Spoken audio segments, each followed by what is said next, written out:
Bonjour. Hello. If it isn't the harlots, the harem. How are you guys doing? No, I haven't streamed on YouTube in like 3 days. How you guys doing? I'm hugging the harlot because I don't know if I'm gonna be scared or not. I don't have 4 arms. I don't know what you're talking about. I just thought I would need a companion for this endeavor. So, yeah. Actually, oh, let me do that. Put you guys over here. Put this over here. Move my monitor over here. Okay. Watching VODs and loafing, nice. Yeah, let's just hang out and chat for a little bit. This is a game by Yames. It's called Water Womb World. He has a lot of cool.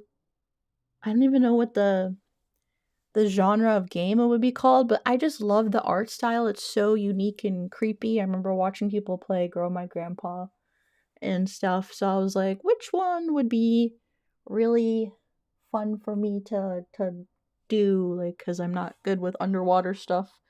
Maybe I'll get a bit spooked. But this is a short game. It's like 15 minutes. I might play another one of his free games. We'll see. But yeah, I linked the itch.io stuff in the description if you guys are also interested. Yes, grow your grandpa. Hello, hi. Yeah, 15 minutes. But you guys know how I am. I'm like, I also wanted to stream early in this morning, because 1, I want to play Rivals. 2, just in case this game was too short and I wasn't up to playing another game, you at least get your doses of Shibi today. I also have some good news. My Rebo trackers came in, yay! So I have my 3D trackers are in for my new 3D tracking. I haven't tried them out yet. I might try them out sometime off stream to see if I like watch some tutorials to make it work and stuff. But yeah, I'm excited. Oh, my 3D was in the way. Get out of the way, 3D. I also have my demo reel out, so I'm very excited about that. So far, a lot of the support from my friends has been super encouraging, on top of your guys' support, and it just makes me super happy. It came out really good. Really appreciative to the director and editor and mixer, Thomas Hale. Props to him. He worked on the Me Side English dub, as well as a bunch of other projects. So it was really cool to get dip my toe into the VA pool with and learning from them. Thank you, Franzen, for the 5 gifted. Thank you. Mwah, mwah, mwah, mwah, mwah. I get kisses. But yeah, I'm super excited. I really hope that it opens some voice acting doors for me.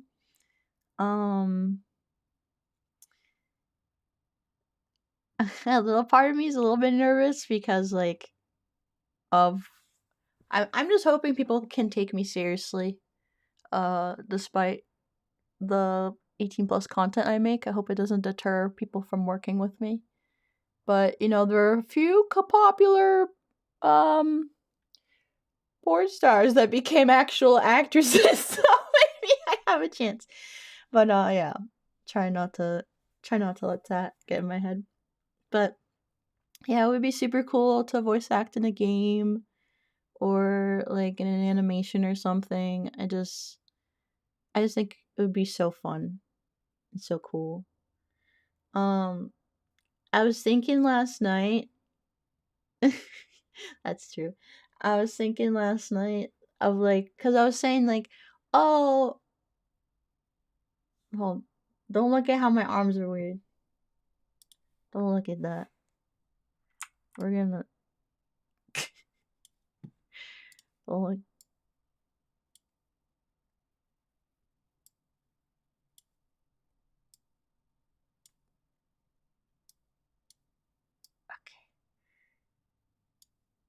That's as good as it's gonna get.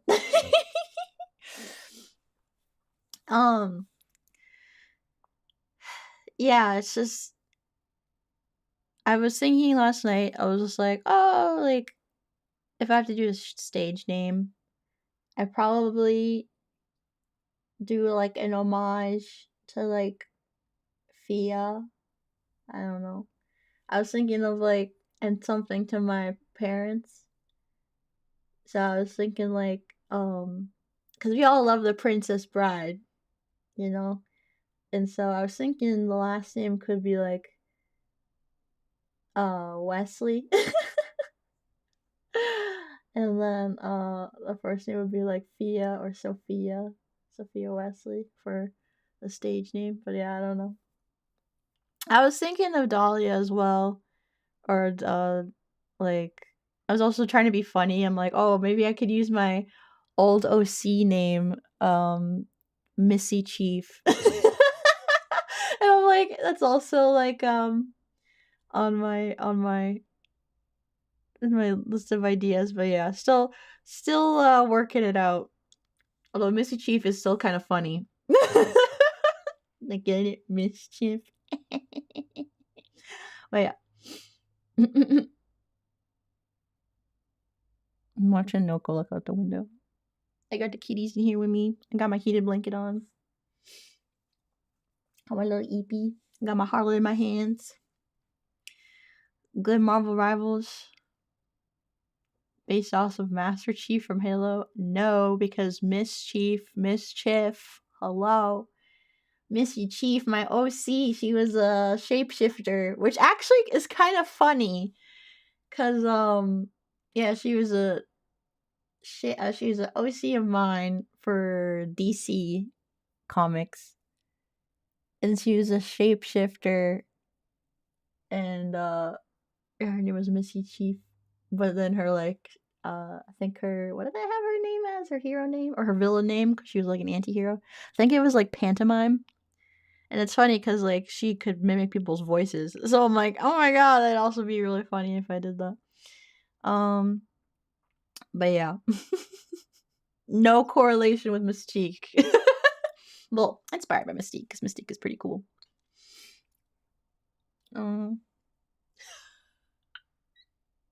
Sorry, I just turned around. The way that Booby's like passed out on the rug is so funny. Oh, he moved. He just looked like a Family Guy character on the ground for a second. How do we know you aren't a shapeshifter? That's a great question. You don't know. Boomy, what's going on, bud? You just tweaking on the rug? Having a good time? Oh, Boomy? I don't know if you heard him. Huh? What are you doing, big boy? Oh, you look so snuggly. Oh, sorry, I shocked you because you're rolling around on the rug. Good boy. Yeah, I'm a purple slime. That's how I shapeshift. I have the blood of a succubus running through my veins. That's how I'm good at my job. You might be able to hear Noko chirp out the window. He's been like chittering at birds and stuff. Oh yeah, that's really what's been going on. Oh, and I have a new plushie. I posted that in the community tab. So, if you didn't get your hands on a plushie before for the other pledges, this is your last chance. In fact, I still need to... Boomy, what is up? He's a little bit crazy right now. He's like chasing his tail. It looks like the voices are speaking to him. Is your ear itchy? Are you okay? You got some itchy ears? Do I need to clean your ears, little man? Please don't eat that. Hey! Stop it. He's gonna eat a piece of fuzz off the floor. Why are you so funny, baby? I love you so much. Are all the plushies coming in March, or if you ordered earlier, it's coming before? I'm gonna go with what it says on there, so they should all be...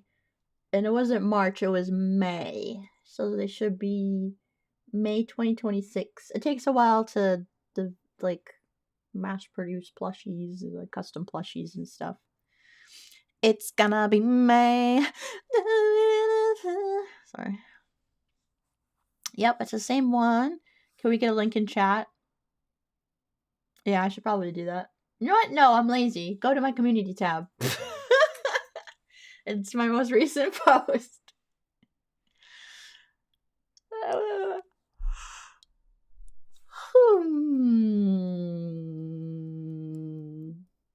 Oh wait, I can show you guys. So currently I've been working on I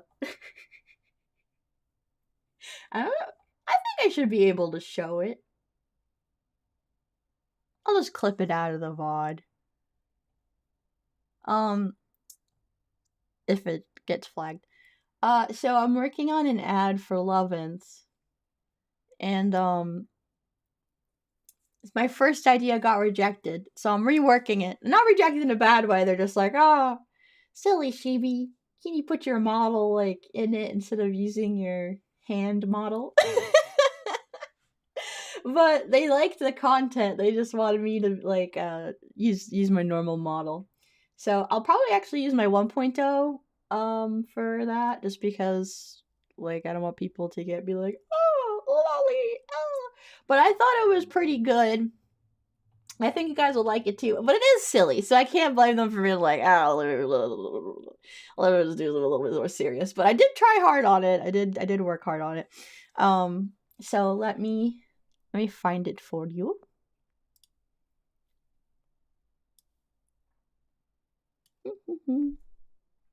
Because I have nobody else to show it to. The Lost Cut. Wait, sorry, Boomy's trying to play fetch.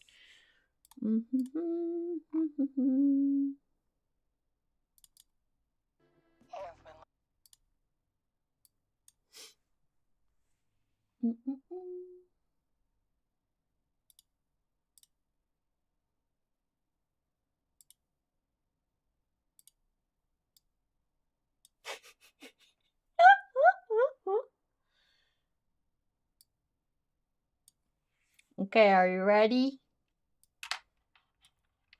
Are you ready? This is my cut ad. But I want at least some people to see it, so it doesn't go to waste. Okay. You've been listening to VAllure 106.9 FM. Such a good book. And now, a word from our sponsor. Oh, frick, hold on. Are you tired and bored of using the same... Hold on. It was cut off.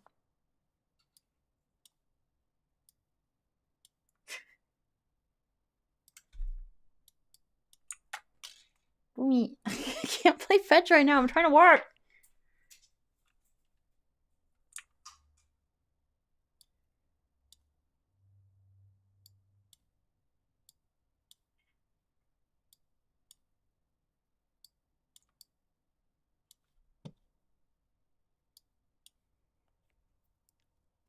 You've been listening to VAllure 106.9 FM. Such a good book. And now, a word from our sponsor. Are you tired and bored of using the same old hand to get the job done? Wait, what? Looking for a little extra love this upcoming Valentine's season? Maybe you're looking for something with a better vibe. Now wait just a second. What is this ad? I told you that you could go hands-free. Hands-free? Can we talk about this? Look I try very hard. further than the incredible Gush 2 and Solace Pro created by Lovin's.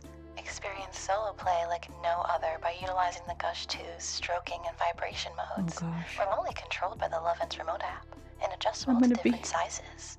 I'm gonna be out of a hand job at this rate. But wait, don't forget about the incredible Solace Pro, a mountable male masturbator to take hands-free orgasms to an even more intimate level. There's more? Sync with your favorite creators in adult videos and even live streams. Wait, that's actually pretty cool. Sporting fully adjustable stroke speeds and a versatile desk mount, it's also super easy to clean. No more cleaning up your sticky hand after making a pleasant mess. Okay, that feels like a personal attack. I clean myself often. Get a masturbator stand. Purchase today from Lovin's. I'm gonna lose my job.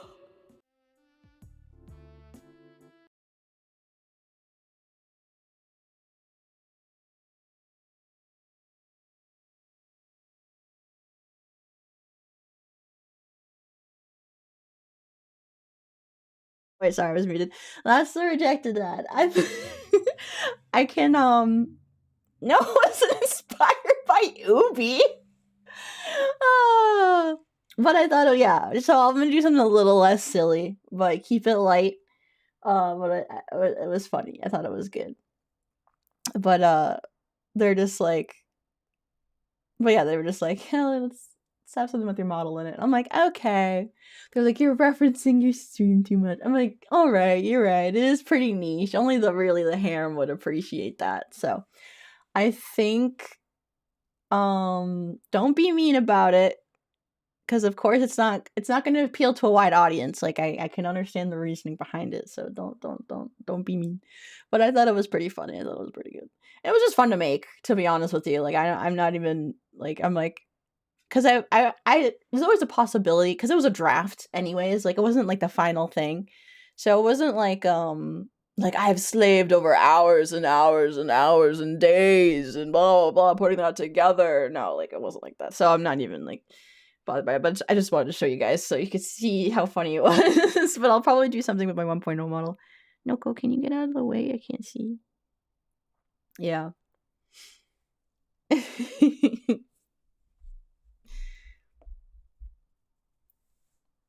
But I hope you guys, I thought it would be funny, because I was like, it was just like a TV, and I'm like, oh, what should I put in the TV in the background? I'm like, oh, let's make the Muppet bounce around. What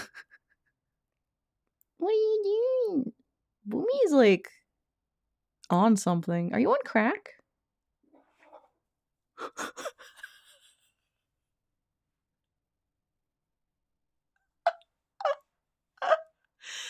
I asked Boomy if he was on crack, and then he looked at me and ran away and made a funny noise. I don't know if you heard it.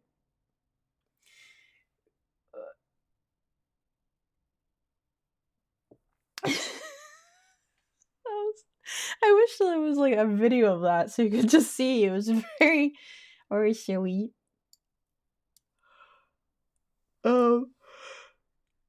Yeah, think of the Dar Harlots for your next attempt. I think I might do, you see, like an ad for like Wonderland or something. Like, oh, we use only the best toys. Let me tell you about them. Or maybe I should not do something so like rooted in like kayfabe. Because like when I was looking at Mercy and Mara's, they were just like they were just lovingly explaining everything, and I thought it was really good too. So I think I might do the same thing with my 1.0 and just have my little hand Muppet pop up sometimes and be like, hey, what the heck? But I'll keep it like pretty similar. But yeah, I thought it was funny. I thought it was good. Why am I so tired?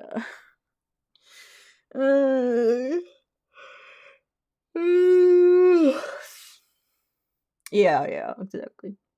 It's like, because we got the script and stuff, and then they give us the answers and stuff. But it was cool. It was just cool making that. It's like, that's like my first commercial. My first silly commercial. So it was fun. It was fun to kind of like flex some creative ideas and some silly ideas for a second. Yeah, cold weather. I'm curled up with my heated blanket, but it's not really heating. I think I need to turn it up. What does this go up to? It goes up to 12. Yeah. And it like surprisingly didn't take me long to make either. Like I was genuinely surprised. It only took me a couple hours. Like you guys, like I sometimes when I'm working on stuff, I'll pop into my free chat and like just like and like you guys are always, you know, hang out in the free chat. And I'm like, hey, I'll just like hang out and lurk, see what you guys are up to while I'm working and stuff. And I and I was just like, yeah, I'm just gonna bang out this video. It took me like 3 hours, so it's pretty good. Scripturally, I like the scripts.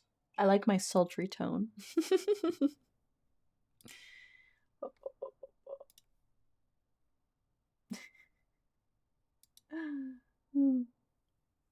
Spying on the meetings? What? You guys don't have meetings. You guys just yap about what movies you're gonna watch with each other. Or what you ate. Or how work is. Madam is holding us. I am in need. Have the hand at the video crying in the corner. Yeah. She doesn't know. Ugh, what are you guys up to? Suspicious. You lot are suspicious. Oh, also, I might do it in this stream, just for funsies. If I don't fall asleep in the next 10 minutes. I got a customizable... What? Okay, Boomy. I don't know if you heard Boomy. Just tweak out in the background again. I got a customizable model. So, got myself a little treat, a little customizable model of made by Akizone, and I'm a fan of Akizone's work, and I was actually considering them as a mama for a while in my PL. So it was cool that they have a affordable customizable model. So I'm gonna try to make it look like me. I think that'd be nice. Yeah. I feel like I need to change my mouth settings for my mouth tracking. I feel like my mouth tracking has been weird lately. Also, like really open my mouth.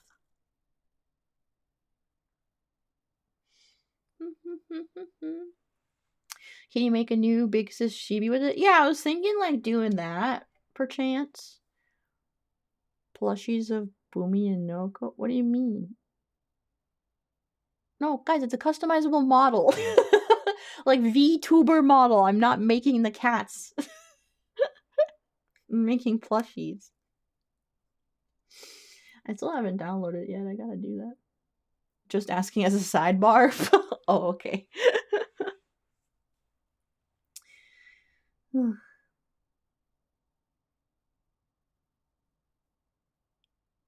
I'm so tired, I can't think. I'm usually like Yap Central. But today I'm just like, yeah.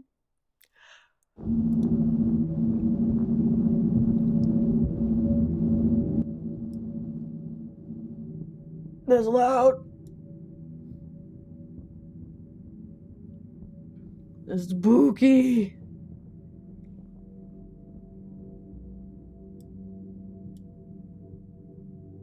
Okay, we're gonna vibe and chill with the game. Is it too loud still?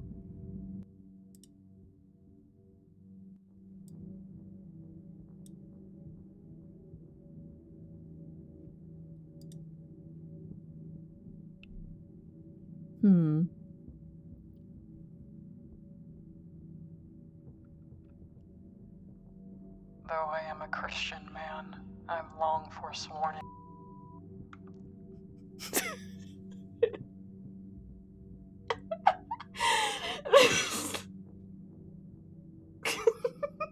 No, what the fuck? I'm trying to read. He just walks on my coaxial. Bro, what is your problem? What do you do? What are you looking at? What are you looking at, dude? You look so cute and fat. You're so fat, Noko. You're getting chubby.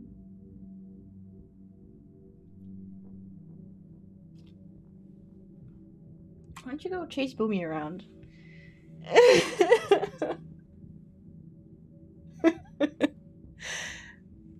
My rug is messed up. Because Boomy flipping out on it. Okay. Alright. This will be longer than 15 minutes because of Noko. Though I am a Christian man, I have long forsworn any contentment in its primitive. I can't do it now! Now I'm laughing too much. I need to sip my apple juice. Primitive superstitions, the mysticism, the rituals. I know they are all articulations of a deeper material fact. In older times, it was seen that the order of the scientific world and the perfection of God's plan confirmed each other at every turn. Well, I still believe this to be the case. although in quite an unorthodox way.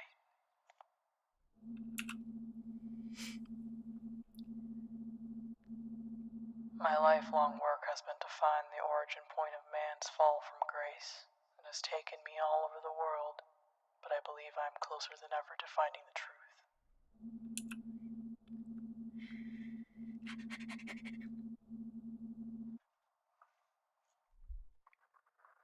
Nuko, why did you... Bro, why do you fucking... Stop! Oh, wait, actually, Noko, you taught me something. Wait, I can click... What? Test, test, test. Test, test, test.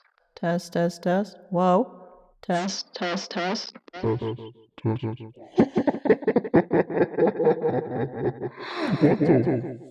I didn't know this came with presets.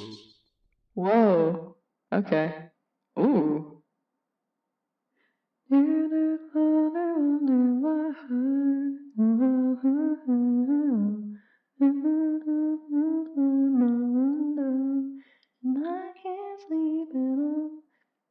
didn't know there was presets on there. Anyways.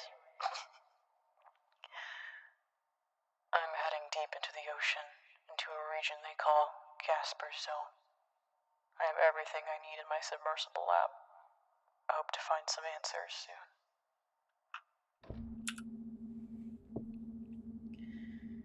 Soon I will tread out in the holy seabed, where the spirit blew life into the end. Create mantle. Okay, I'm not gonna have the thing on for all that. I've lit my path with the submersible's lights. It is a blessed day.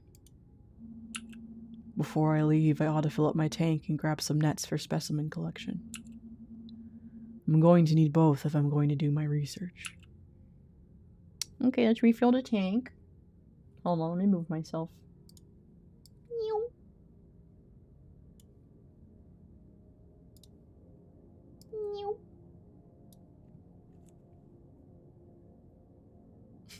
Hello, I'm Squidward. Let's refill the tank. Okay, let's replenish the nets. Mirror? I'm looking pretty good. Why is it just that? Research? I should find more samples before I begin my studies. Okay, let's head out. I don't like it. I don't like it. Hold on, let me also be part of the ambiance.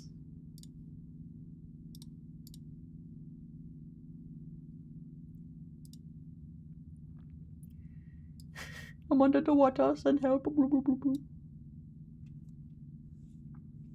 Faith Nautica. Oh, that would be terrifying. Even with my lights, it is still quite dark out here. Well, as long as they are on, I'm sure I'll be fine.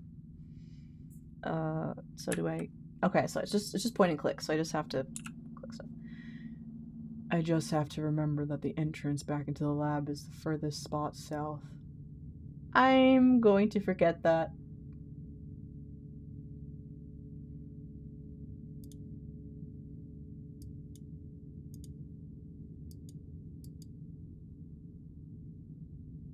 How do I move forward? Oh, I have to do that. I hope to find some good specimens here, whether by sifting through the silt or netting some fish. I must remember that the live specimens will try to evade me, but I should not give up hope, as they cannot swim too far away. I must also remember that if I sift at one's position, it would be a waste to sift there again until later.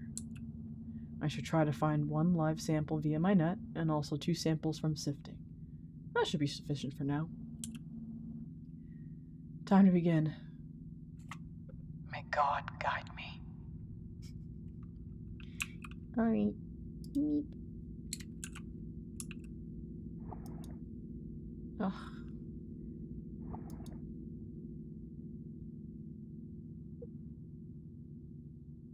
I hate it here.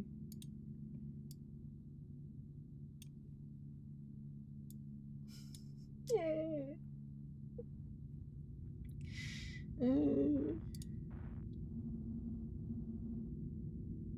Okay. How do I throw a net? The ambiance. I'm gonna turn it up even more. So you guys can also be fully enveloped.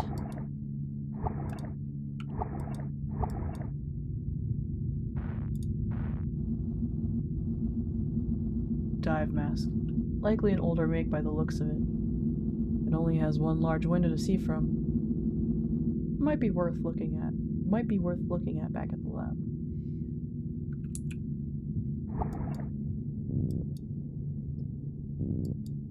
Oh, it scared me.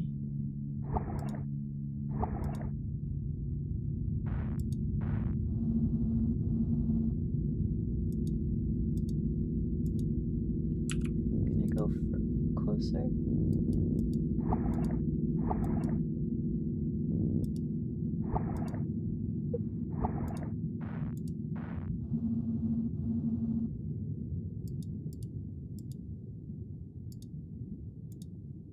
What if I throw the net? It looked like there was a person standing here. Okay, I think I actually have to wait for a fish.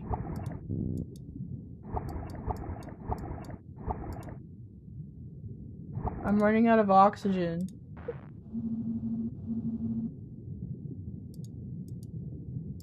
I'm scared.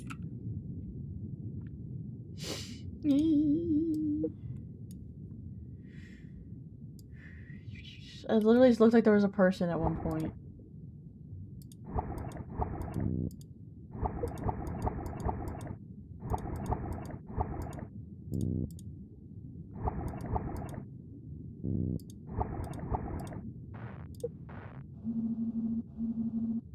Guys, I'm running out of air.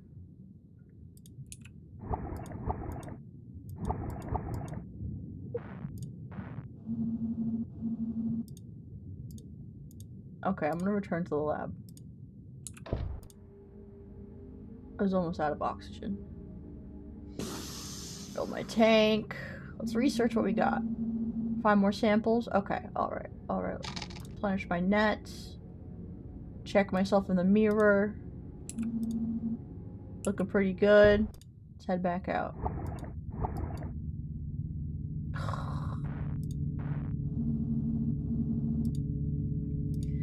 I don't like this. I don't like this.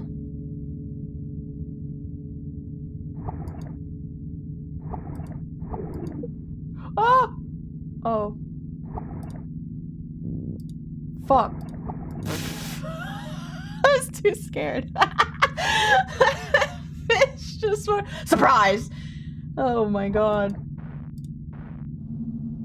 Okay, I gotta be quick. I gotta be quick. Can I use, like... Can I use the arrow keys? Okay, no, because that would be easier.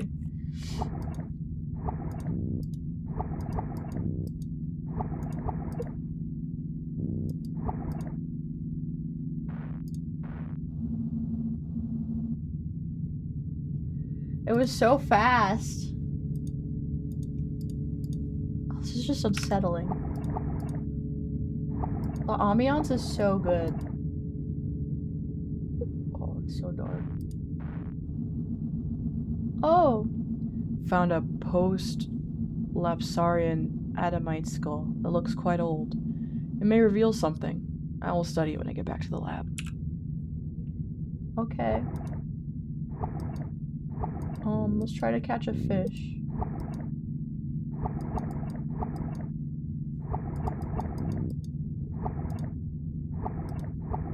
I guess I just gotta wait for a fish. I'm ready. I don't like how my hands look. Why am I pink? I'm like purple guy under the sea.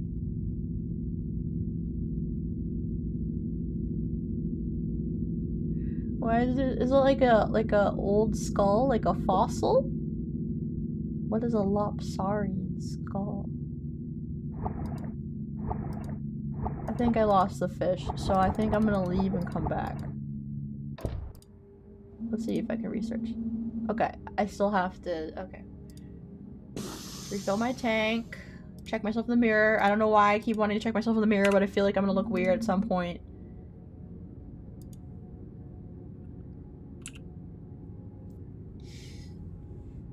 Oh, this blanket is so cozy. Okay. Set out.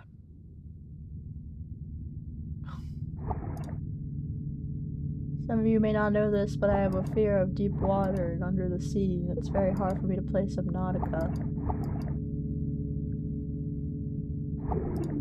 Oh! Why? How am I supposed to catch a damn fish?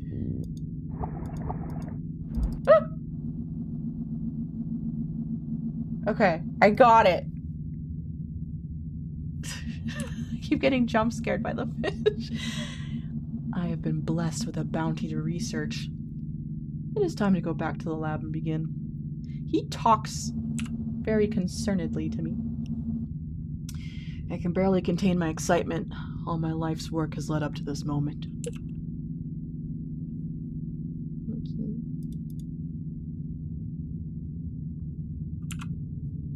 Okay. Oh. I was like, how do I get out of here?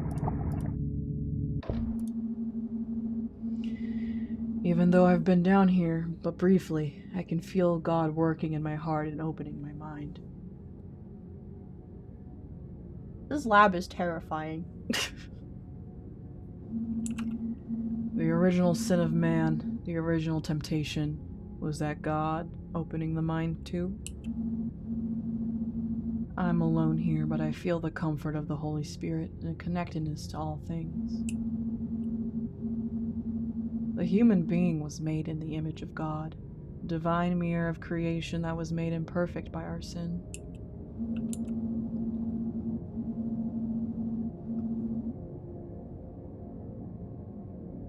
I can feel it, sometimes, in the strangeness of my body, as if I was once connected to the source, and severed from it. It was as if I was once a thing rooted in a vaster whole, but I was violently removed and left to float freely by my own. Well, as I have said, I should get to work. Okay, I'm gonna replenish my nets, and I'm gonna refill my tank, and I'm gonna do some research. Ah! Getting a little bit loud there. Adamite skull. Partially fossilized remains of a son of Adam. Contains 5% ancestral corruption.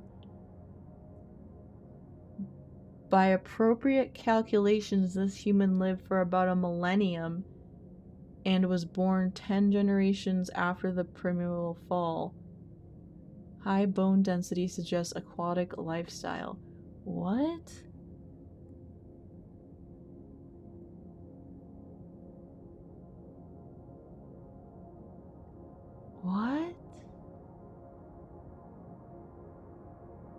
What? The lore! Partially fossilized, 5% ancestral. Lived a millennium and then was a mermaid? Water Garden of Eden.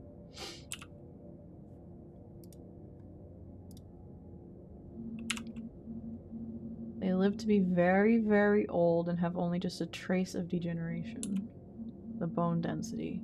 Yes, one of the pillars of aqua-edenic studies is that early man lived underwater. Is this a real thing? I'm looking this up.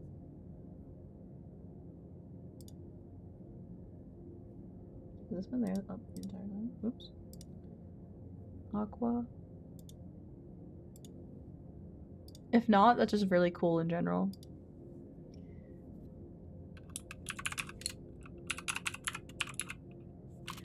Aqua-edenic theory.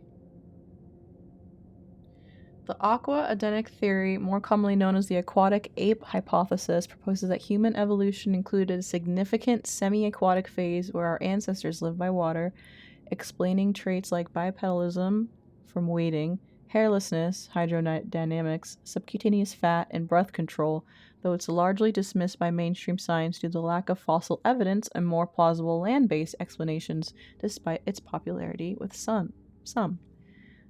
It was proposed by marine biologist Alistair Hardy and popularized by writer Elaine Morgan. I thought it was say Aleister Crowley, and I was like, well, that's a witch, so... Homeboy is a warlock, but it's not the same. Interesting. I always liked that theory of, like there's so, like, we know so little about space and so little about the ocean. I would not be surprised if there was intelligent life in the ocean that just perfectly knows how to evade us. I wouldn't be surprised. It's probably unlikely, but would be pretty cool if it was true. And, like, I know they find, like, there's been so many, like, the Earth has shifted so much and we've lost so many civilizations to just time and erosion. So it's, like, it's pretty cool because they found, like, cities underwater and stuff, and that could have been just from like, natural disasters, or maybe the tide would go out and they would use the space, or vice versa. There is intelligent life in the ocean. It's called cetaceans. Are those octopi? Octopi? But I meant like human level intelligence. And there's definitely aliens. I believe in aliens. The universe is so vast.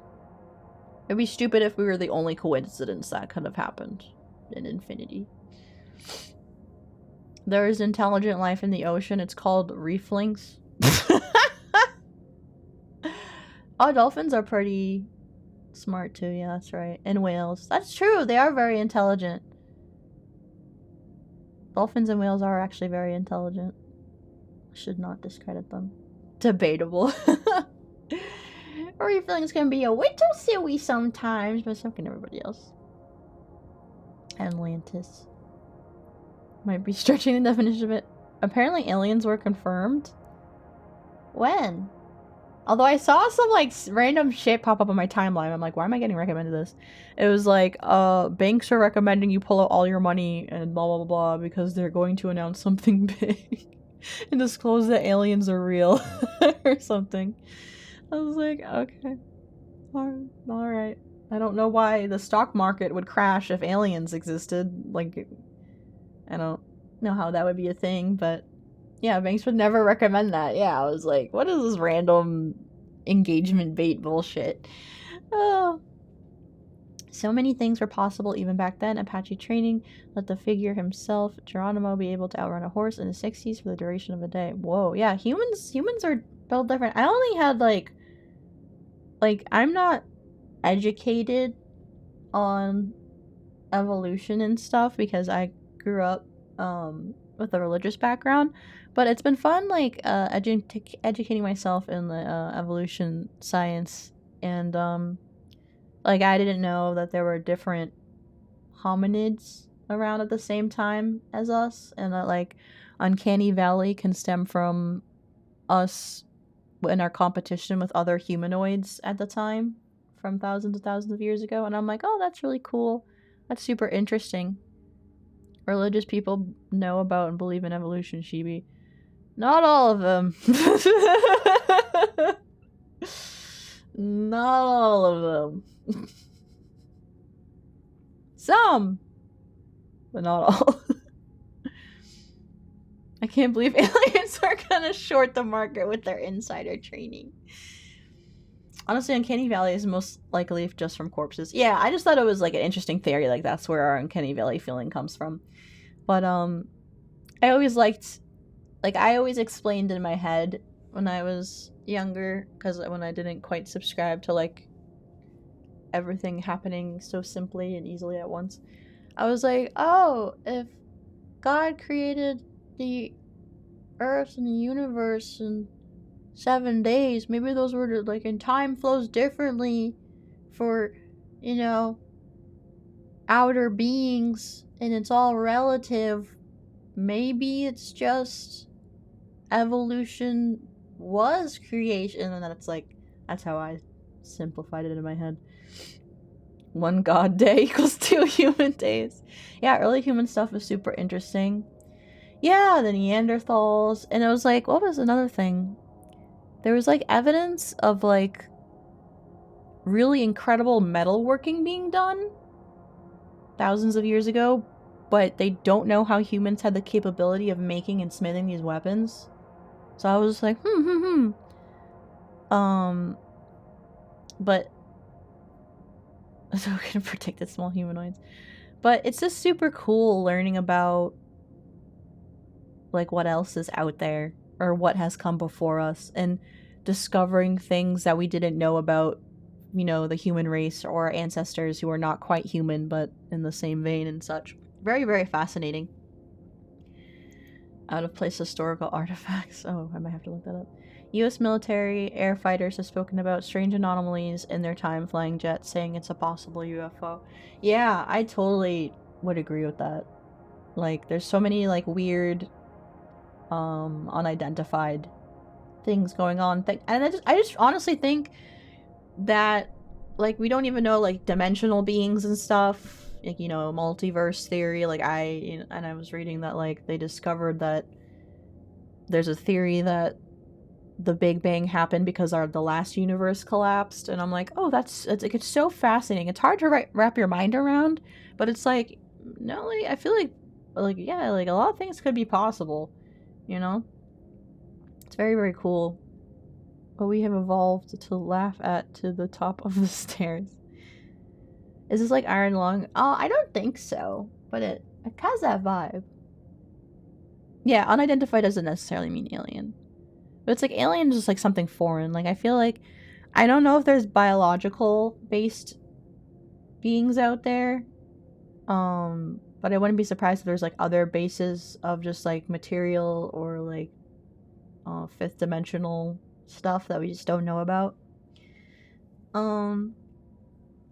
It's really fascinating. I always also liked the theory. Like one of my favorite sci-fi novels is by N.K. Jemisin. What was it? It's the 5th season, and it's a post-apocalyptic story about this woman and this child, and they're trying to make it through. Like the Earth has been so destroyed by like climate change and global warming. There's like a 5th season that's like really terrible. And it's like, but it's like thousands of years in the future and everything. Like, I like the thing of like everything being ancient, but it's the future because we've like gone back in like in terms of our technology and set ourselves back because of either like war or climate change. I actually really like that trope in sci-fi of like, oh, it's the year, 5007 and but it looks like Game of Thrones because back centuries before, there was like a atomic bomb that went off, and yeah, history doomed to repeat itself. And people are discovering like, oh, I found this weird object made of glass, and it's like an iPhone, but it's like, I always thought that was really like, it's a really neat plot device that I've always enjoyed. Yeah. I hope. It would be really boring and also scary if we really are alone in the universe. Yeah, I just don't believe that we could be alone. It's just something that we can't wrap our heads around yet. Oh yeah, some games like Heroes of, yeah, like what's like magic based, but the magic is actually technology, or like they see it like it's magic, but it's just technology. It's super fascinating. Super fascinating to me. I always like learning about those things. So yeah, very, very cool. Countless generations have passed since such a time, and the form of the sons of Adam take now are very different. I can only imagine what it looked like to be so pure, so near the state of grace. I'll load up the next sample. Dive mask.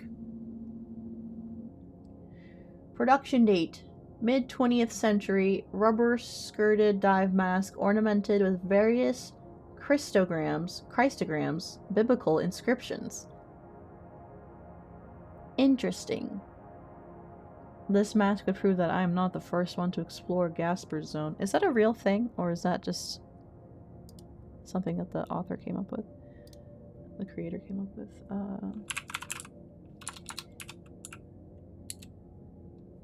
Excuse me. Okay.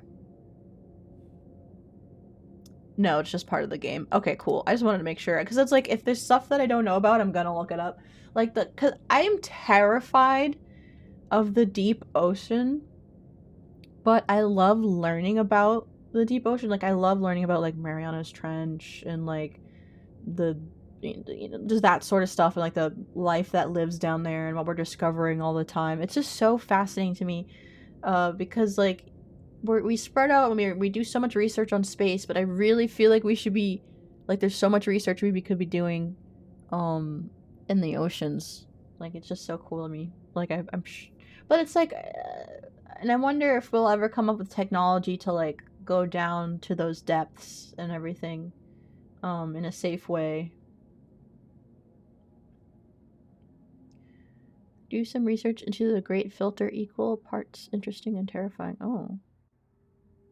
I remember something like, aliens are real, they don't visit us because we're scary to them, like Florida. I wouldn't be surprised about that, to be honest. Like, I wouldn't be surprised if intelligent, like, there's far intelligent life out there that just doesn't want to interact with us because they're like, oh, their race is young, we can't interfere, or whatever the hell. Like, they've only been around for a couple millennia, blah, blah, blah, blah. And it's like, I wouldn't be surprised. Especially because, like, we're such, like, an aggressive species, too. Like, it's honestly no surprise at any time in a movie there's always some military person trying to utilize the alien technology in a negative way, because that's just, like, what would happen. We're in a quarantine zone. Yeah, I've heard of that theory. So you're saying intelligent life doesn't want to interact with us because it's intelligent? Yeah, pretty much. Wait, holy iconography found in the bottom of the ocean? Please tell me there's no twisted black monolith at the tops of fork. Same, I kept watching casual geographic vids on it. I thought it was funny. It's called the Goblin Shark God's Rough Draft. Yeah, it's the pressure. And that's why I'm like, I wonder if we'll ever make technology to survive the pressure of the ocean, the weight of the ocean. And it's just really cool that there are animals that have adapted to live, like, at the bottom of the sea and, like, can thrive there despite no light, or making their own bioluminescence and stuff. And, like, I know, like, what's always really tickled my mind, I know they, like, I remember reading about Bermuda Triangle stuff, but I didn't know that eels only, like, populate in that area. And they have not been able to replicate or find out how eels have babies because they don't have any sex organs. It's so weird. It's so fascinating that despite we can farm raise them, but we still don't know how eels breed. Very interesting to me. And yeah, the, like, magnetic poles and stuff and how they influence the Bermuda Triangle. It's so interesting. I'm like, what if there's, like, a secret place, like I, like, you know, wrap it into the hollow earth theory of, like, maybe the eel go into the earth and there's, like, a special part where they go and breed and then they come back up to the surface, which is just our ocean, but it's actually, like, you know, that'd be really cool. But yeah, it's just, there's so much stuff we don't know about our universe and our world. And it's super fascinating when we find new things every day. I wish we put a lot more energy into discovering stuff about the world instead of destroying it. Yes, eels migrate to the Sargasso Sea to spawn offspring, hatch in transparent larvae that look like leaves with tiny fish heads stuck on. Super weird. Super weird. Eel weenuses exist in a pocket dimension we can't see, right? The Jural Hane of Halo are so stupid and prone to violence they were once spacefaring and bombed themselves back into the Stone Age. Yeah. Exactly. Like, I can see that happening to us. Like, it's so fast. Like, I always think about the future in terms of, like, I wonder what the planet will look like 100 years from now. Like, will we... Because, you know, like, people in, like, I'm thinking, like, Back to the Future. They thought we'd have, like, flying cars and stuff by now. But I feel like, technology-wise, we haven't really progressed significantly. Hi, Mara. Hello, Bumblebeeps. Welcome in. Hello, hello. Welcome, welcome. Hope you had a good stream, Mara. We're just chatting about life in other places, like out in our universe and life in the oceans, and if there's intelligent life other than us out there. Hi, Boomy. Can you please move so my face can get tracked? We have flying cars, but like they thought it would be more popularized. Like it would be like the thing by now. Like we would have flying cars and like hover technology and blah blah blah blah blah. Yeah, we have progressed, but unfortunately progression was AI. Very true. Like I feel like I'm like, oh, like I think medically wise, like in terms of our medical instruments and the tools that we use to identify problems has improved significantly. But I feel like, and that's good because it feels like, I feel like it almost feels like people are getting sicker. And especially when COVID hit, a lot of people, like, there's been a jump in autoimmune diseases and stuff. So it's very fascinating. It's very fascinating. You know what I mean? It already been a consumer level technology. Exactly. Like stuff that was like futuristic common stuff. Like I wonder if we'll ever get to that point where it's like Star Wars sort of thing where we populate other planets and have that sort of space-time travel and all that stuff. The only technology that hasn't improved in the last 30 years printing. Those movies always just make advanced versions of things that already exist, i.e. flying cars and skateboards, but people are still reading newspapers and use fax machines. Yeah, exactly. Like there hasn't, and I'm Star Wars or Star Trek, doesn't matter. It's just Star Wars is the past, Star Trek is the future. And for Star Trek future reading numbers. That's true, but yeah, that's right. A long time ago is where Star Wars took place. That's correct, actually. That's right. In the galaxy far away. Which is super fascinating because it's also could be the case of I always think it's funny of like, what if like some intelligent life dropped us here and just was like, okay, let's see what they do. We'll just observe. This isn't a simulation, but we're just gonna observe. This is like some eldritch being science project to see how humans function. Yeah, stuff. I feel like there hasn't been. Oh my god, cat food dispenser's going off and the cat's all freaked out and jumped. Don't go get your food. Oh, there he goes. I like how this game looks. Me too.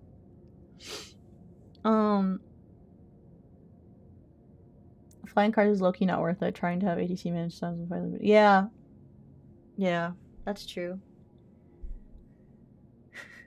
It's like Men in Black bit where Earth is some alien guy's Marvel. Or it's like, no, I can't talk about that because it'll be spoilers. But yeah, it's just we know so little about our universe. Scientists have confirmed that because of mathematical irregularity in the universe, it's impossible for us to be in a simulation. Yeah, I don't think we could be. I don't think we're in a simulation. But it's really fun to like read and theorize those things and kind of like, even if you don't agree with it or believe it, it's just like, huh, okay, I can see how you got to this conclusion. It's kind of fun to think about for something. Those spoilers for Expedition 33. Oh yeah, just speaking of future tech, did you see the Google CEO saying that everyone will have AI spouses within 5 years? I don't see that as a thing.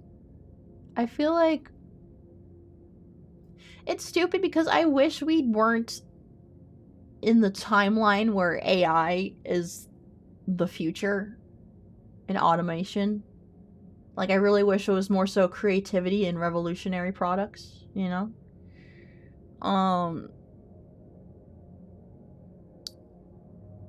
Because, like, AI is such a useful tool when it's used appropriately, but it's like, I don't care about generating art. Like, I want it to generate a life-saving formula for this thing, like, or I want it to simplify tasks that usually would take a human hours. Like, I don't need an AI companion.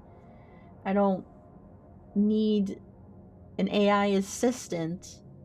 It's like, I think where we erred was trying to humanize and anthropomorphize, I don't know what the word I'm using, AI, instead of just treating it like a tool, you know?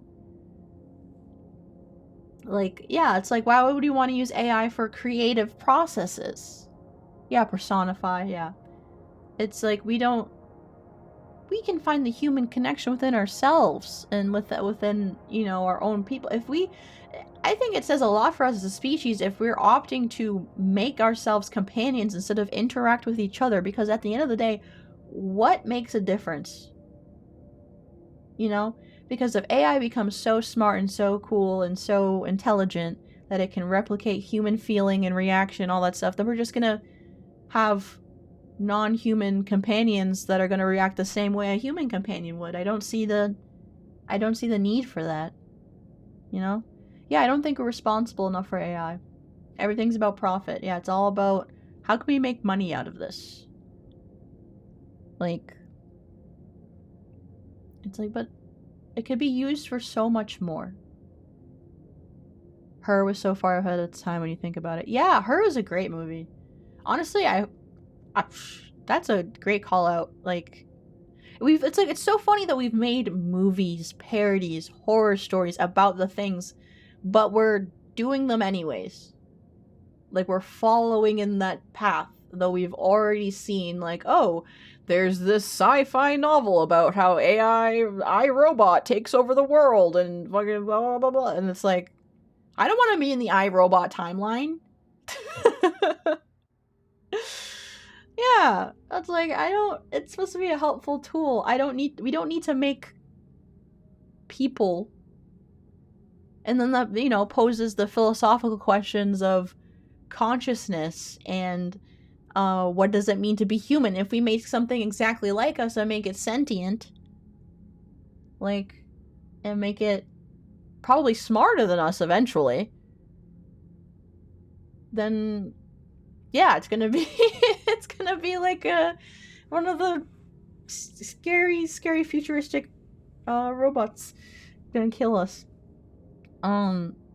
Humanity's greatest invention is humanity's destruction. Honestly, like, I feel, and it's funny because some people's heart are in the right place, but then they get their products or what they come up with, their theories, their creations get used for something else. They're like, oh yes, I will sell this patent for synthesizing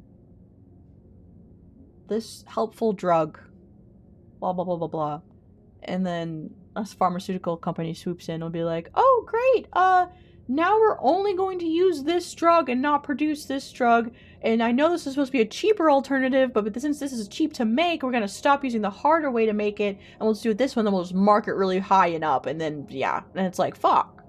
Or like people who find ways to, like, make sustainable energy, you know? It just stinks. Yeah, corporation kills creativity. When actual AI comes into being rather than LLMs, I would welcome it. Humans have proven we aren't fit to manage ourselves. It's like, but that's what's gonna happen. Like, I can't even say, like, oh, I too welcome our robot overlords. It's just more like, we are going to, I just think, like, one of my favorite shows is Foundation as of late. And,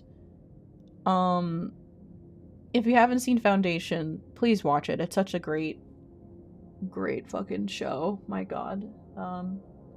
And one of the characters is a robot, last of her species. She's seen centuries, thousands of years, people die, cities rise and fall, and then it kind of, then she just questions her existence a lot, and realizing she wants, you know, others like her, and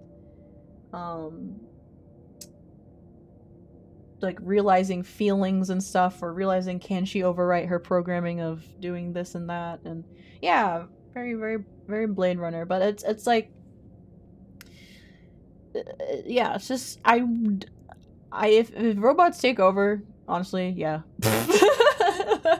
Ultron was right. Like, humans suck. Like, we're not responsible, but like maybe eventually we will evolve to have empathy and not just try to make money all the time. You know? Yeah, it's making humanity dumber. Like, the fact that, like, when I was in school, I could sit down and write a project. I remember stressing over it, but I wrote a 10-page essay on the history of Japanese art through different periods of time. And I sat and I did my research and I went to the library and I looked up stuff and blah, blah, blah, and I wrote it. And the fact that people don't, or like can't wrap their minds around writing a 5-paragraph essay anymore, or they have to use ChatGPT for schoolwork, for simple things, it just, and I'm like, I wonder, I'm like, are people even doing like creative things anymore either? Like, I'm thinking of like blue collar jobs or trades that are super essential and like required. And I'm like, does anybody learn those things anymore? Does anybody, it makes me like, I'm like, is this trade gonna be dead in the next 50 years? You know? I didn't watch the movie called Idiocracy. I've heard of it though. I think it would have pissed me off too much if I watched it.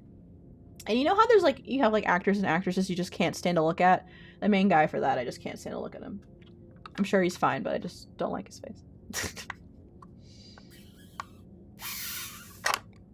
Well, of course there's some people with empathy, but then there's a lot of people with empathy.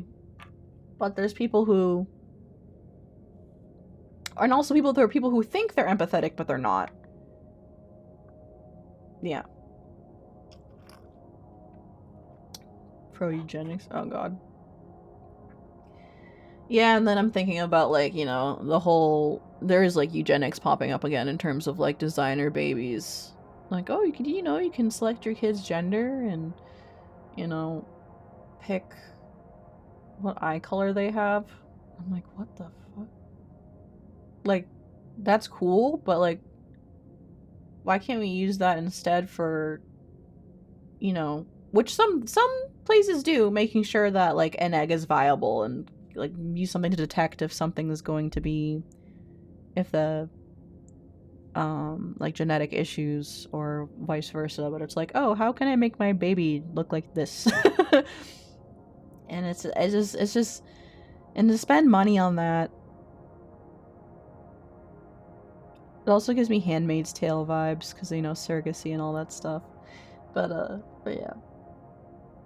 AI is the future of VTubing too, or triple. I'm like, because people are already, like, Neurosama is such a cool creation, genuinely. I know Vito worked very hard to build her from the ground up. But I definitely see more talented people with that ability to make AI like that, making more VTubers like that.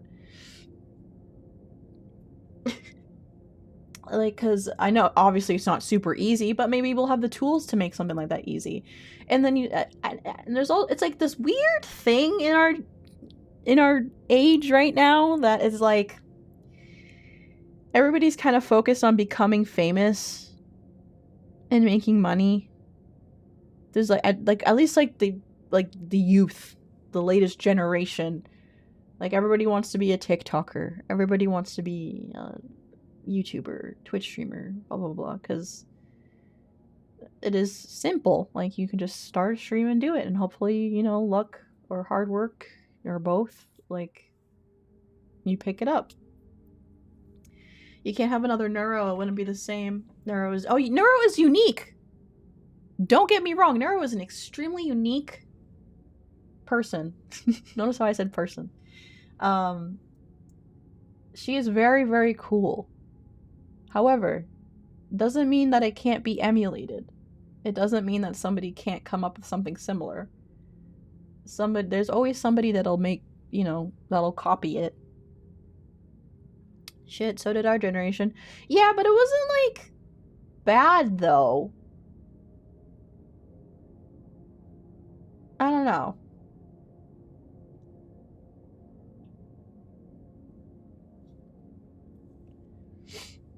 In my opinion, Neuro herself isn't really that interesting. She's popular because of the journey in her creation, how her creator interacts with her. Very true. Very true. Very true. I agree and disagree with that. Because I find... I don't watch Neuro often, but I'll catch clips and stuff. And I find it generally very interesting to watch her. Dude, the closer you get to AI VTubers, people pretend to be AI. Yeah, everyone's in this rat race for instant fortune. I honestly can't blame them since the younger generations are seeing all their potential career paths close, crumble, or be replaced. It's sad. It's true, like, my grandparents and their grandparents, could afford to buy a house or had the skills to build a house. And, it's like, younger generations and, my generation and a little, like, older generation, like, some of us are just not set up for success in terms of, like, I don't think I'll ever be able to own a house unless I become filthy rich or something. Like, I don't see that happening. And school and education, if you want higher education, is very hard to get if you can't afford it, even though, yeah, there are grants, scholarships, whatever. There's so much stuff I applied for, and, like, I know me and Mari touched on it the other day, like, hey, if you're someone of color, if you have disabilities, if you're gay, please apply for all sorts of grants and blah, blah, blah. I did that too. I think I only got, like, one, and it was, like, $1,000, which, thank God, but, like, I do not come from a high-income family to afford to go to school. It's another reason why I dropped out. I couldn't balance work, school, and streaming. Like, it was... And anyways, my job was replaced by AI because I was going to school for software engineering. And, like, now you can just ask ChatGPT to be like, hey, can you look for these bugs? Can you code this for me? Can you make this? Can you make that? Of course there's error. And, like, human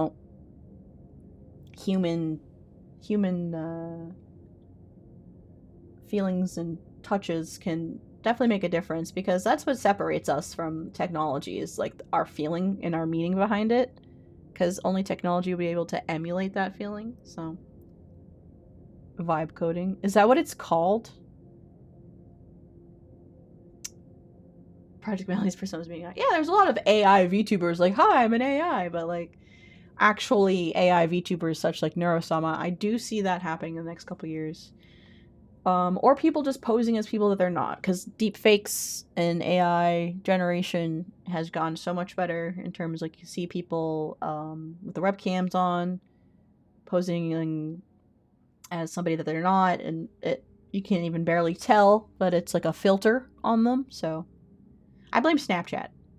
Snapchat came up with filters. They should have never done that. Yeah, just learn to code. Yeah, getting a hug from your favorite human is a feeling beyond compare. AI just doesn't fully have the ability to create love. But it's interesting because I feel like artificial intelligence could get to that point. That they emulate human feeling so perfectly. Because, like, going back to what I said about Foundation, the character I was talking about, Demerzel, some of the characters interact with her and see her as, like, a mother and have this affection towards her, or see her as an actual companion.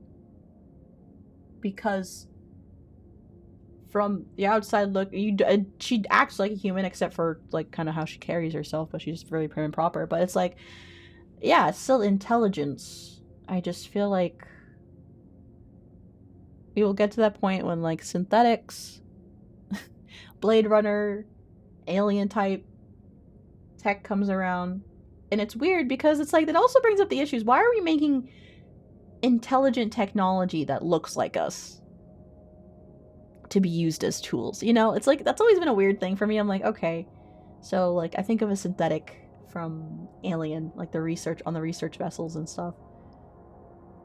You know, like, okay, you made this tool to look like a human just to do it, and it's like, we're just making techno slavery? I don't know. like I don't, why can't it just, that's just my question, why can't it just be a tool? Artificial intelligence is still artificial, but then, like, then there's so many philosophical questions you can, like, in the future, it's like, okay, if they're artificial and they're not human, okay, but they're expressing all the same feelings, emotions, just like us. They're acting like us. They're functioning like us. Maybe they just have to, they don't have to eat or sleep. They just have to recharge. But it's like, what's stopping that thing from convincing itself that it's real? Humans are destined to play gods? No, I don't think so. I think we're, like somebody said earlier, we're destined to create our own destruction. It made tools since the dawn of time. What's so bad of making the hammers and toasters be more friendly? It's like, okay, then throw some googly eyes on the hamster, on the toaster and the hammer, you know? Like, I think of, like, robotics in terms of, like, industrial assembly lines. Like, those are helpful tools. We don't need to make them humanized, you know?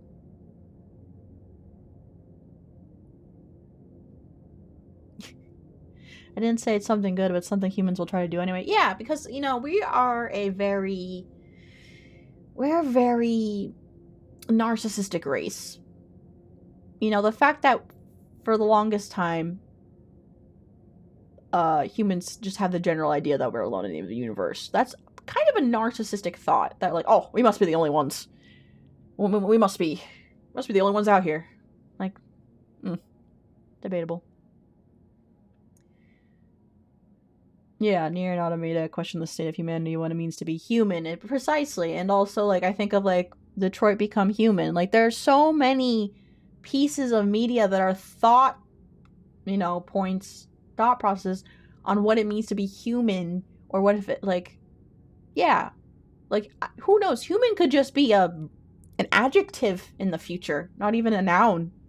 You know, like, wow, you're acting really human. Like, it's very human of you. Like, I wouldn't be surprised if, like, 1,000 years in the future, when we eventually blow ourselves up into oblivion and have robots everywhere, but we still manage to survive somehow, because we are resilient fuckers, but so is planet Earth.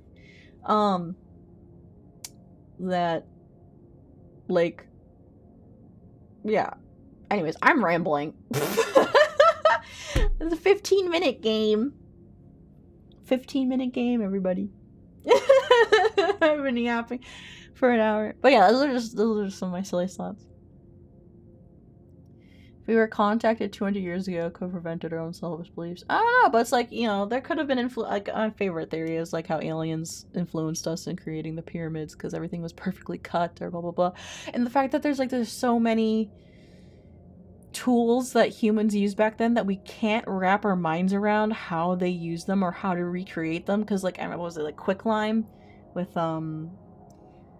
in the Romans, they made the concrete that if it cracked it would just heal itself, and people, like scientists, could not figure out why how it did that, and nobody wrote it down.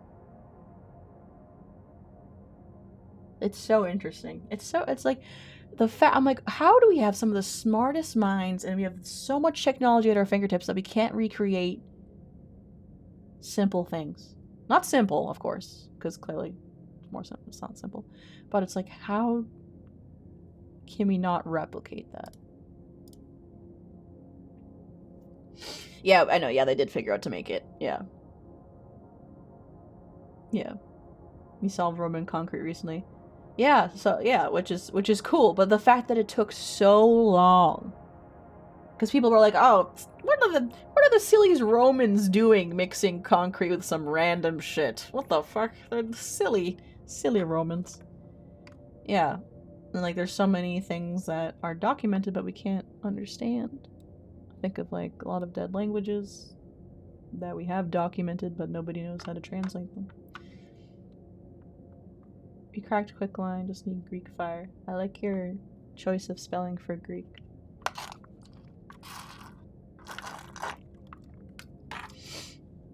But yeah, it's just really cool. It's really interesting. Thank you for letting me ramble about that for a bit. It's like, it's so... It's fun to just like talk about stuff like this. And like bounce around opinions and stuff. Yeah. This is super Greek. If I had to recommend a video, Other Frost AI exposes human flaws. Yeah. And like, what is that? There's like a new movie coming out with like Chris Pratt and oh my god, what's her name? Oh my god. I totally forget. But it's like and it gives me Minority Report vibes. It's like an AI judges you based off of if you did something or not. Like, and they like dive into your mind, and I'm like, what the fuck is this? And I'm like, but then it's also the argument of, well, humans aren't perfect. If we created an AI, there would have to be some imperfection in something. Like, and that's why, like, in Minority Report, there's like, they really realized that there was like a flaw within the precogs. You know? Psychopaths? I actually haven't seen Psychopaths. I think I watched like the first episode a long time ago. Not AI, but Systems and Clairvoyance.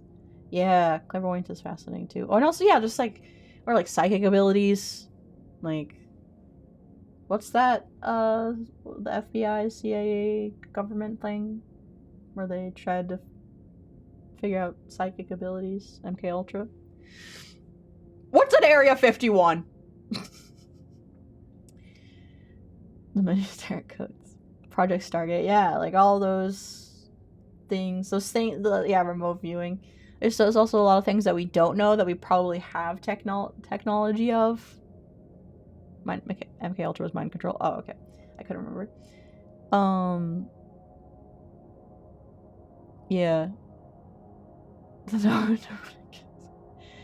An AI predicts the potential for crime before it's committed and dishes out punishment it deems appropriate. Yep. I should play D-Sax sometime. But yeah, it's like, you guys know how hungry I am for knowledge and lore. Like, it's so, I'm such a curious person. And I'm just like, I wish I could know these things. But it's like, in my lifetime, I'll never know the answers to these questions. And you just have to make peace with yourself with that. But yeah, it's really cool.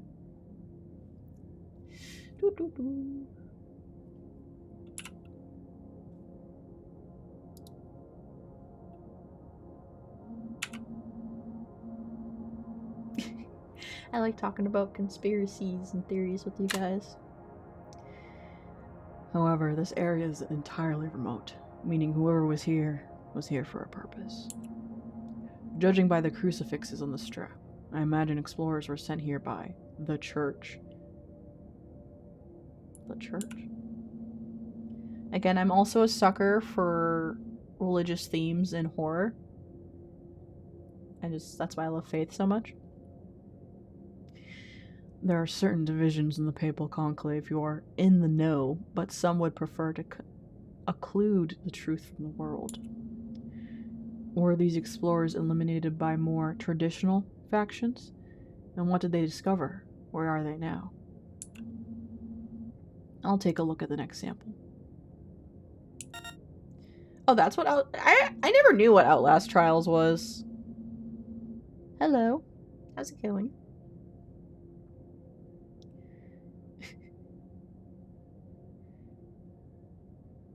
Area 51 is a smoke screen. The real weird stuff is kept at a place called S4, as well as underneath Vandenberg Air Force Base and Denver International Airport. Explain. This is going to turn into my conspiracy theory rabbit hole stream. Ancient fish. Carbon dating estimation 10,000 years. Laser vivisection yielded fish fed on native coral forms. hypercalcified bone structure, tensile strength matching modern metamaterials. Amazing. This fish may have very well been alive during the time of the pre-deluge patriarchs. I'm sure that he's referencing the flood. I want to look up what is the oldest fossil that we've found.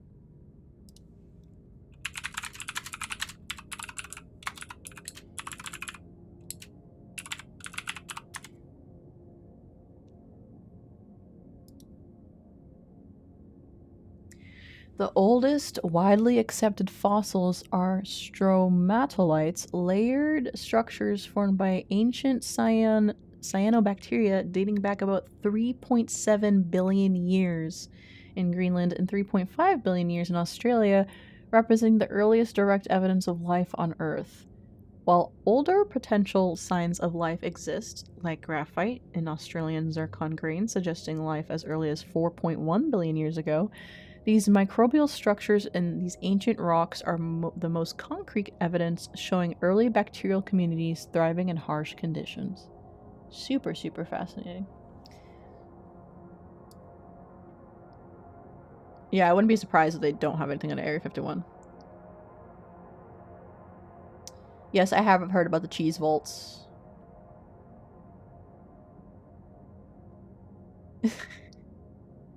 Give it up for cyanobacteria! Okay, what's the oldest known living being? Oh no. Dead being?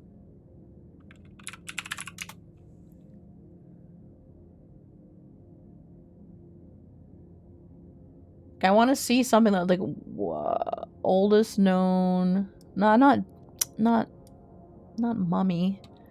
Oldest known... I'm trying to... Yeah, I'm thinking of, like, you know how, like, Greenland sharks... Yeah. Like, because they live, like, hundreds and hundreds of years.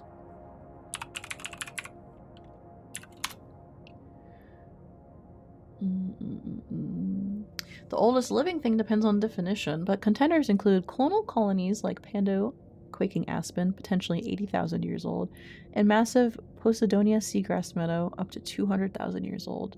While the oldest individual non-clonal organisms are Great Basin bristlecone pines, with some over 5,000 years old, and ancient glass sponges, potentially 11,000 years old. That's very cool. Living being. Animal?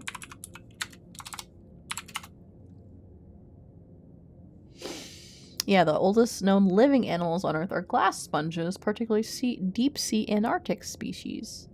Estimated to live over 10,000 to 15,000 years, with some specimens potentially exceeding 17,000 years old, far surpassing any other animal.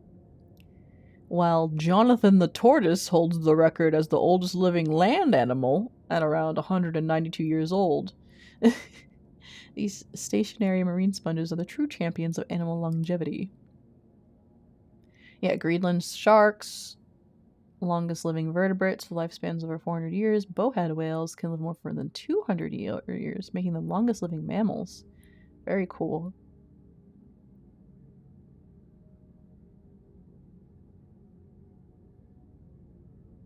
Jonathan the tortoise is still kicking.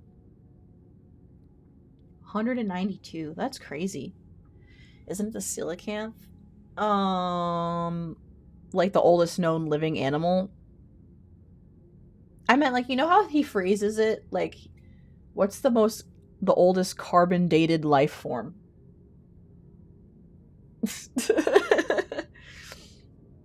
I'm trying to think, because, like, okay, they carbon dated this fish that I caught. It was 10,000 years old, this fish. So I guess it's just, like, the glass sponges be the equivalent.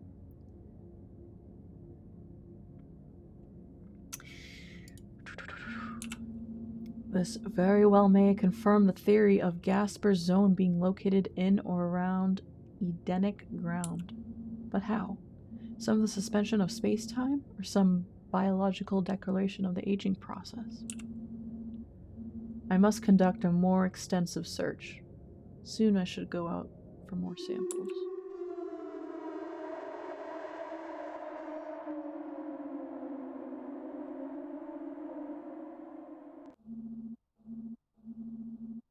What was that? A whale? It sounded even bigger. I don't know what the fuck that was, but I don't want it near me. Oh, that gave me a shiver. I should go check outside. I don't want to check outside. I'm gonna look at myself in the mirror. Fuck. I can't look at myself in the mirror. Okay. Oh, the lights are out. Damn, but something stirs in me. Oh Lord, even in this darkness, I know you are with me. Your word is a light to my feet and a lamp to my path. Guide me. Turn left.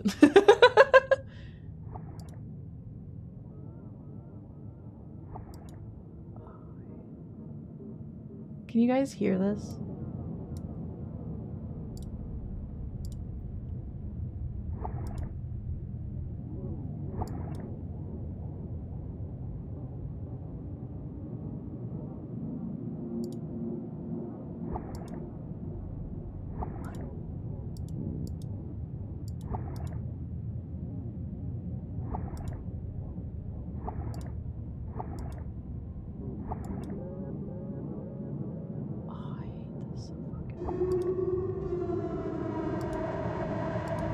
What is that? Throw the net! Throw the net! Throw the net! Throw the damn net!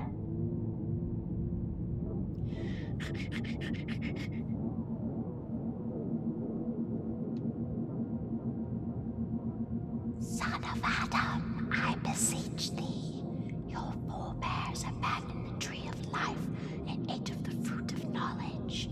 You walk a contrary path.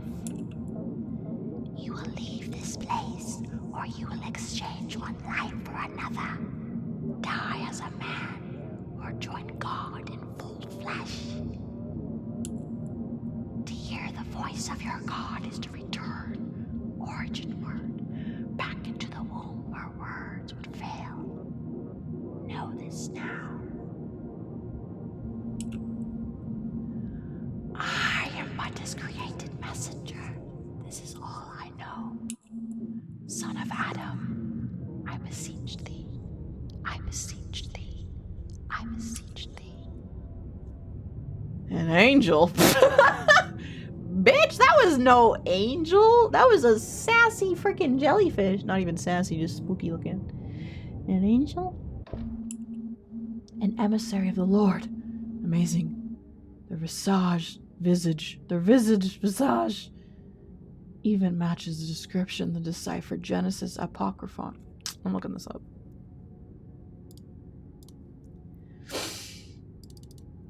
Genesis Apocryphon.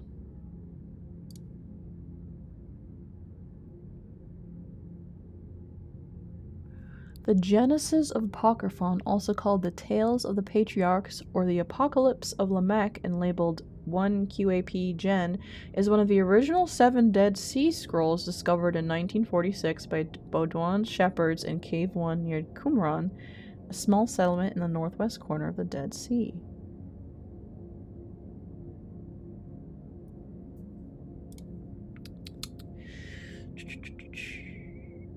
The document records a conversation between the biblical figure Lamech, son of Methuselah, and his son Noah, as well as the first and third person narratives associated with Abraham. It is one of the non-biblical texts found at Qumran. A range of compositional dates for the work have been suggested from the 3rd century BC to 1st century AD. Paleothography and carbon-14 dating were used to identify the age of the documents. It is 13 inches in length and 2.75 inches at its width in the widest point possible.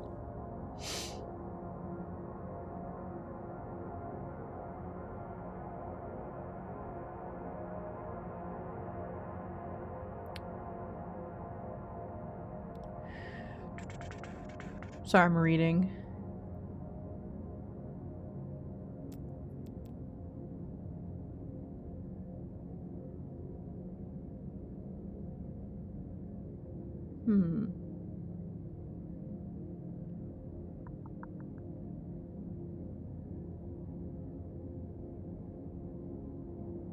Yeah, because I know Enoch is a book in the Bible, and I recognize all these biblical names. The passage is very fragmentary, but seems to contain the story of the Watchers, or Nephilim, found in 1st Enoch 1-36, based on Genesis 6, 1-4, columns 2-5, tell the story of the birth of Noah, using both third-person accounts and first-person language from the point of view of Lamech, Noah's father. The text deals with Lamech and his wife, of course. I want to see...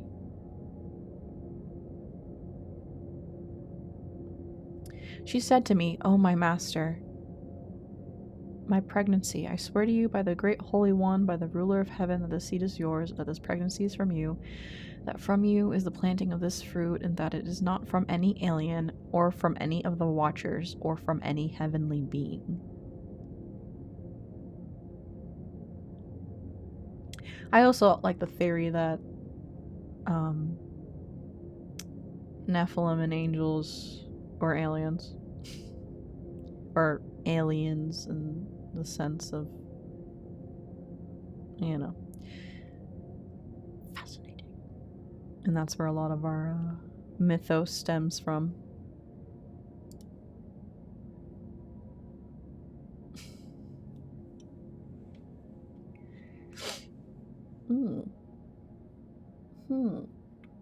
Fascinating. I like learning stuff like that. To see such sights, can it be possible? But what did their message mean? Full flesh and God? I can't postpone my search any longer. I'm closer than ever, and I will find the truth. I must find more samples. What? Find more samples. Can I check myself in the mirror? Where my eyeball at? Where's my... I got nothing to say? Okay. Nothing to say. Time to change it up. I ought to find 2 live specimens and 1 object in the silt. Okay. Be ready to throw my net. Excuse me. I feel as if I barely need this oxygen underwater anymore. I am closer to God than ever. Ooh. Interesting.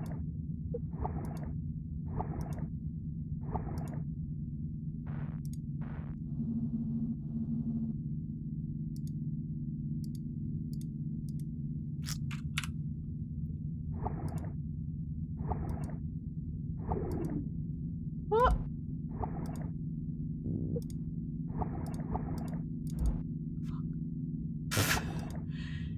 I'm not good at this.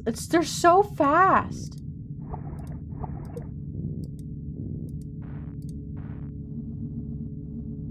Interesting. This coral's color is similar to the red pigmentation I found in that ancient fish. I should collect it. Alright. Let me go replenish my nets.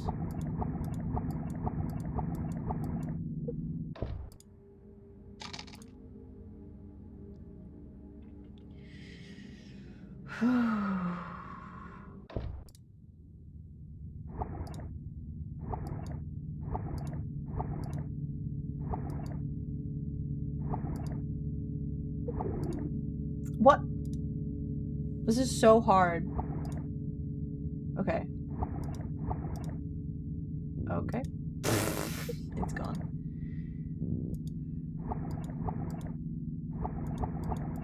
Oh!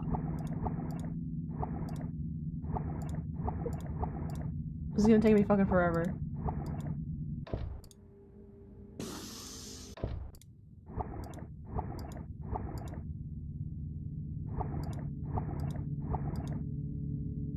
It's only click. I can only click 2. And there's not a button I can press to, like, I have to move down here and click throw net and like, ugh. Oh! Okay. Got it. Thank God.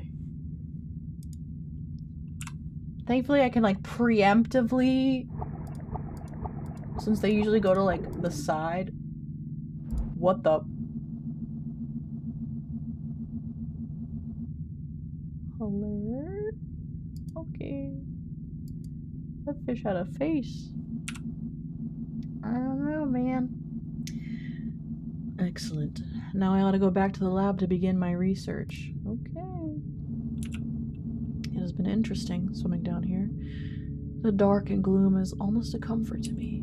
I am reminded of Moses seeing God in the luminous dark, the undifferentiated infinitude, incomprehensible to the created mind. Yames writes so well. Like, beautifully poetic. But also kind of, like, in a crazy, religious, fanatic way. And I like it. I like how this protagonist talks to himself. But I believe I can know God. And I will know God. Okay, can I go back now? It is strange. Perhaps it is just exhaustion from my swimming, but I feel a bit dizzy. A beatific lightness has entered my mind. The knowledge I have gained over the years seems to fly from me, just at the moment I am learning the ultimate truth. Well, there's nothing to do but press on. Or write it down. That's an option. Okay. Feels like it got even worse.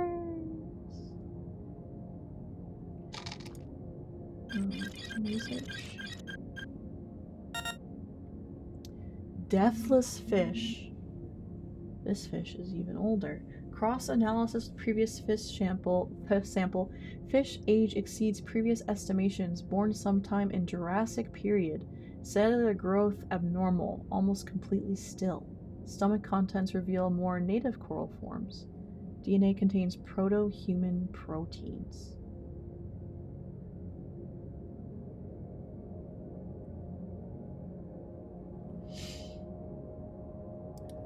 Interesting. Amazing. Almost impossible. There's some common link between this life form and our own. I notice as well this fish, as well as the others, are lacking eyes, not unheard of among fish of the deep ocean. But even blind fish can sense the difference between light and darkness. These fish lack that capacity completely. And more of that odd coral in the gut. What does it mean? There must be something. All of a sudden I feel so old. Impossibly old.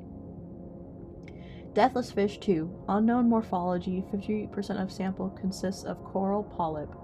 Each again exceeds multiple geologic periods. Secretion of unknown stone substance. DNA contains proto-human proteins.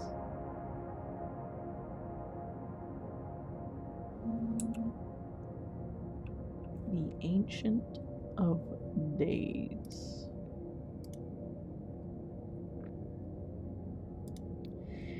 Okay. Time seems to spiral out in front of me. The divine plan, imprinted in all things.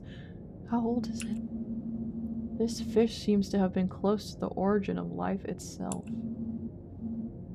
I'll take a look at the next thing. Red coral, origin unknown, error, studded with proto-human neuron, hyper-capable of creating consciousness field, womb of God, error, error, error. What does it mean? I can barely read this. My own sight seems to be failing. Perhaps decompression sickness? But it seems greater than that. Like the symbols of the world are falling from their place. I feel so... light. Another angel? Oh Lord, I can feel your love.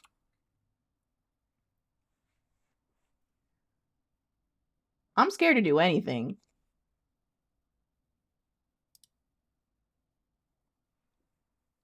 Okay, we haven't changed.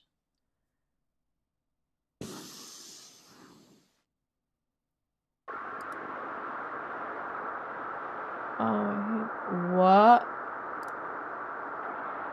Throw net. Throw net.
Oh?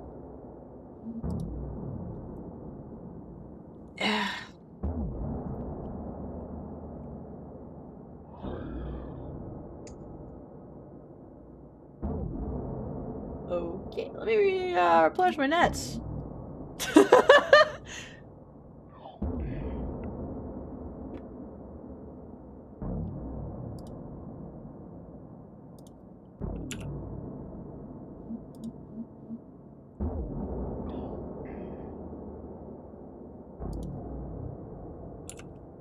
Yes, it's me talking, guys.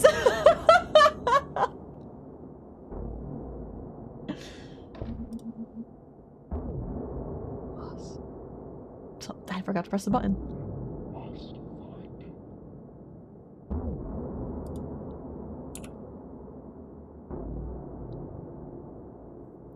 It's just with the goal. Anybody can do that. This is with the goal XLR effects. My hands are red. I'm turning spiky.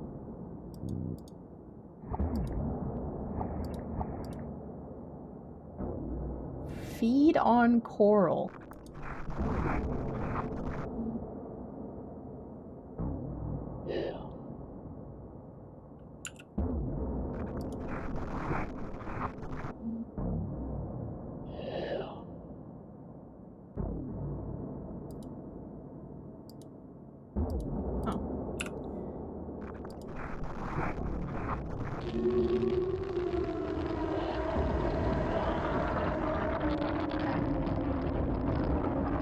What the frick?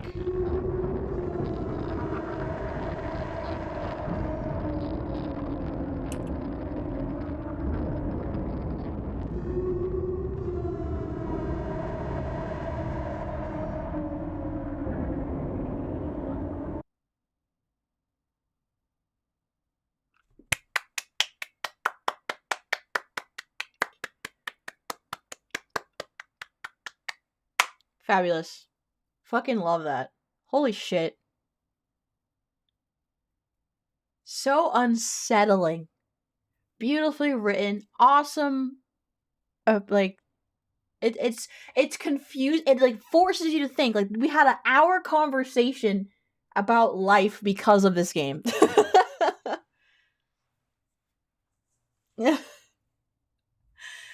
Oh, that was so good. Okay, let's see. I'm gonna see if we can, I think he's another few free games that we can play. Very good, very good. Highly recommend. Okay, let's try another one. I was actually about to play Discover My Body. Because that's the one that, I was like, oh, I could maybe do this one afterwards. So I'm gonna do Discover My Body. Trying to find...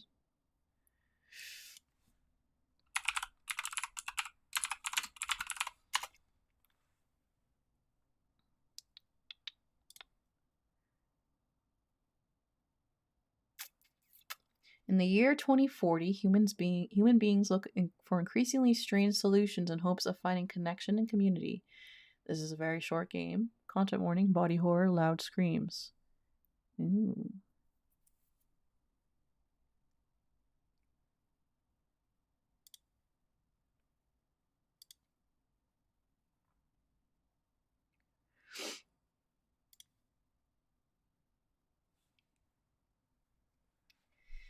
Yeah, super freaking cool. That's just super cool. Like, I love, like, even though it's short and sweet, but it's so thought-provoking, you know? So thought-provoking. This is a very tiny screen. It's smaller than the chat. It's literally as tall as me on your screen. That's funny.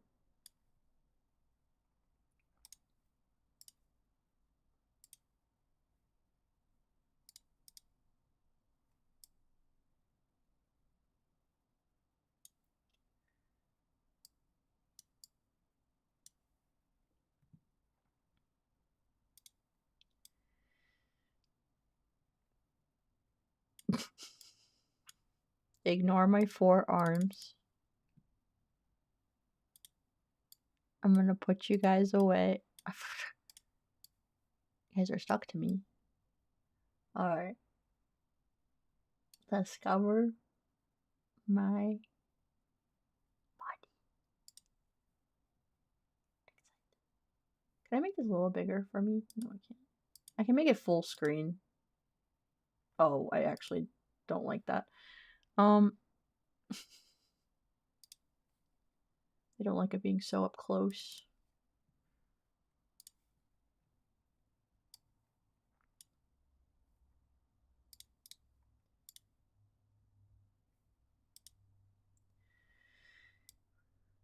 To the side a little bit.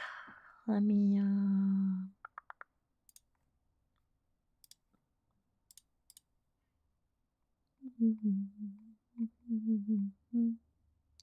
la la la la la la la la. Okay.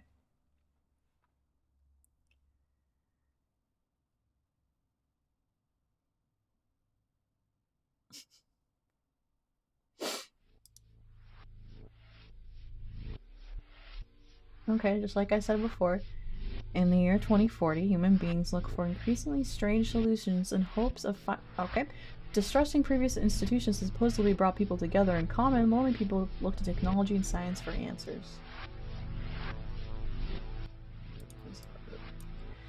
One such new technology is the psychically powerful lab's synthesized fungi. You, a medical student at the local university, has been brought to study its application to a human host.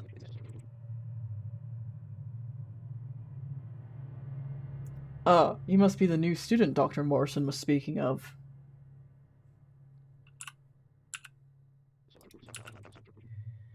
I hear you're quite bright. Have you ever studied a cycle transbolutanean flowering before? I see. Well, you're in for quite a treat. I have assisted with many flowerings before. However, this is my first time in the hot seat. This facility is equipped with a neutron coronal scanner. You'll be able to view my transformation and its various effects on my bodily systems. Just navigate the icon over my body and scan for info points to click on. My brain's Broca area has been linked to a digital readout, so even when I'm at the point where I am beyond human speech, I will be able to communicate. Are you gonna turn into a fucking tree? Is this a shaman situation? Flowering? Well, please begin your examination. I don't want to. Oh.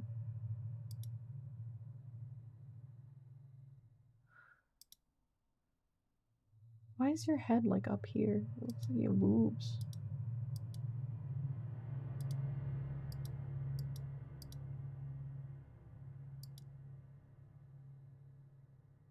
I'm scared to go down.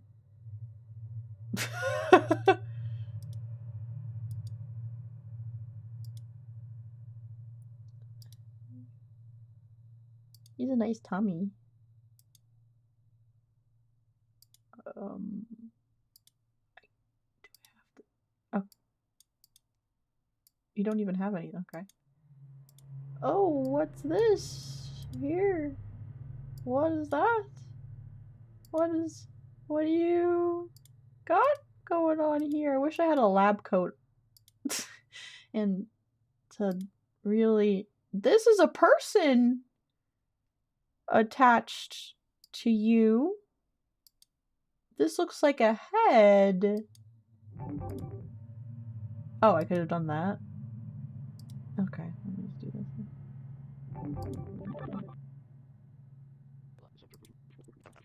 Aha! You've discovered the injection site. Oh, yes, the injection site! Oh, yeah, of course. Yeah. 2 weeks ago, Dr. Morrison took a bone-deep needle to my right shin. Ow! It hurt like hell. However, what he injected was worth its weight in gold. Guys, when I tell you that the screen is smaller than me, it's like literally this size, and it is a full screen version, but I don't like it. It's literally like this big on my screen right now.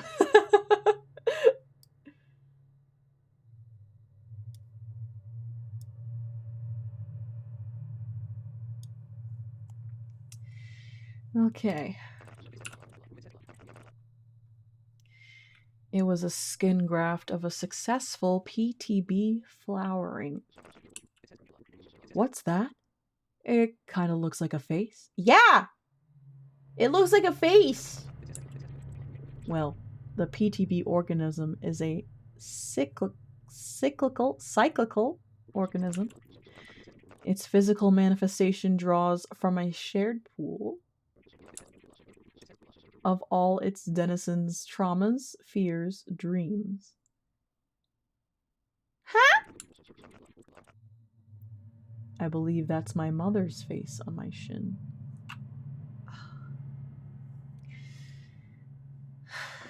I don't like that. Why you got your mom's face on your shin? Why did you opt in for this? Why am I a medical student here? I don't want to be a medical student here anymore. I'm done. I don't want to do it. Oh, how I miss her. Well, she's on your leg now, buddy, so... But enough about me. Please continue the examination. Oh, there's more for me to examine? Why did it fly all the way up like that?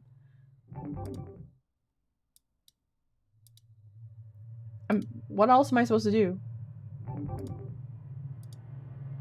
Okay, maybe I'm supposed to do, like, topical skeletal...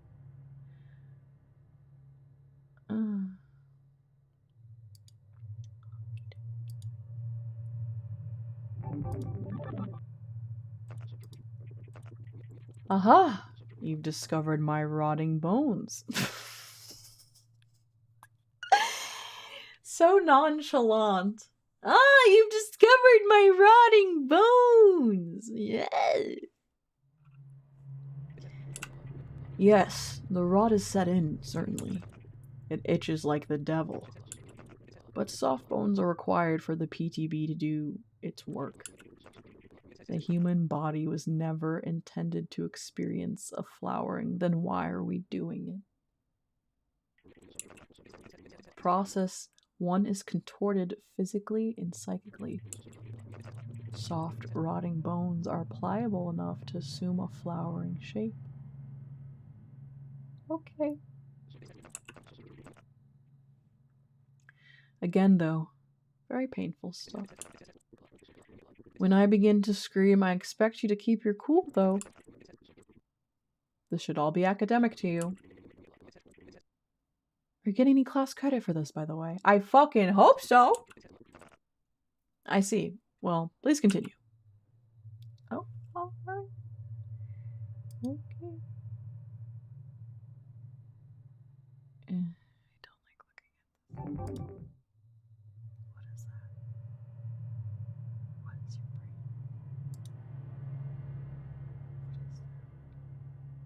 brain? Ah, you discovered the primordial inhibitor. Oh yes, of course, the primordial inhibitor. This is a device implanted in my brainstem, which helps to undo certain evolutionary safeguards against operations like this. So we have literally evolved as a species to not be able to do this. And we made something to do it anyways. That sounds about right.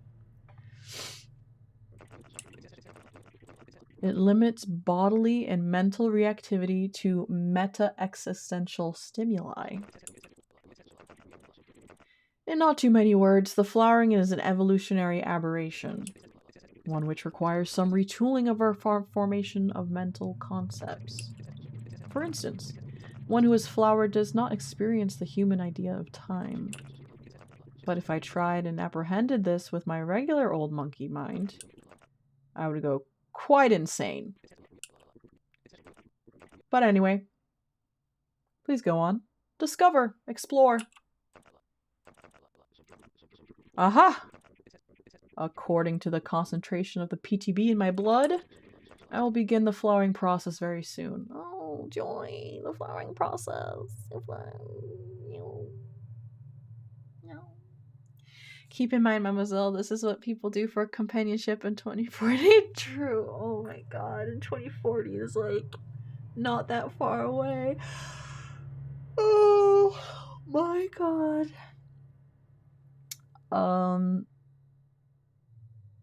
We'll see if he starts screaming.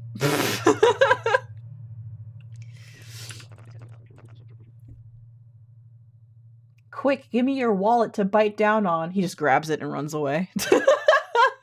Can't believe you fell for that, you stupid fucking intern.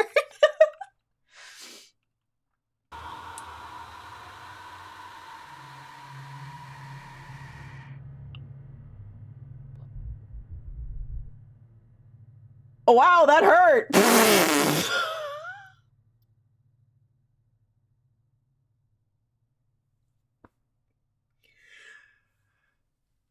You goddamn heart attack! The sound design is so good. Wow, that hurt! Are you... What the fuck did you turn into? I don't... I like how his face just mush. Sorry. I seem to have bit down too hard and broken a couple teeth. Give me a moment to spit them out. Oh, yeah, of course, take your time. Now then, as you can see by my face, I feel like you should have a different voice now.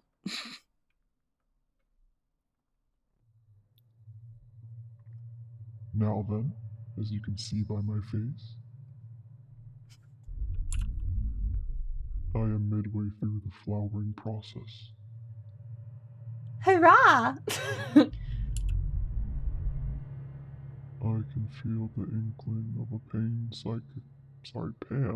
excuse me, I'm a flower now, pan-psychic connection. And my body has experienced amazing and terrible growth. See for yourself. I will! Thank you! Wow!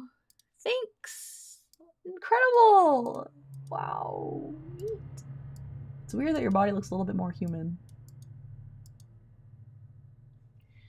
Wow, I wonder how your mom's growing on you. I'm gonna save that for last, though. Save the mom for last. Where's your hand?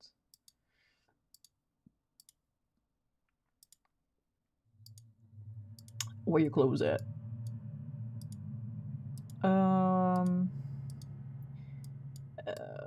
What am I looking at? Oh! I found it. You're, quite flowery now, sir. Quite flowery indeed. Okay, I'm just making sure that's it.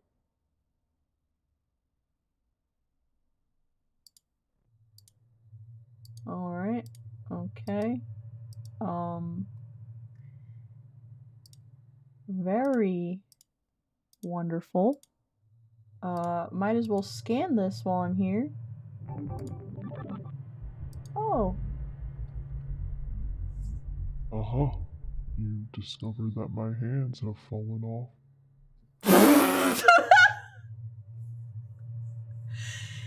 Yeah, you don't have any hands. I've discovered this. Like, imagine you're just like working in like a science lab. And he's like, "Oh, you found I don't have any fucking hands." He just waves his little stumps around like, what the fuck? This guy's tapped. Well, I suppose I'll never play the violin again. I like that he still has a sense of humor as he's turning into this grotesque being. Joking aside. Excuse me, what? Sorry, joking aside, this is pretty much to be expected. Okay, I thought I misheard you. I just wanted to make sure. Thank you for clarifying. Part of the primordial inhibitor. Yes. Is to disassociate brain and hand connectedness. So your hands fell off.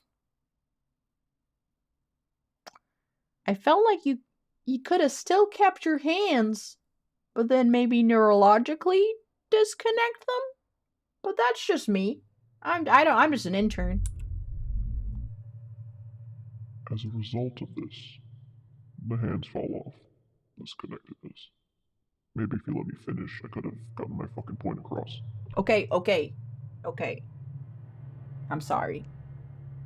I should have let you the master work. I'm sorry.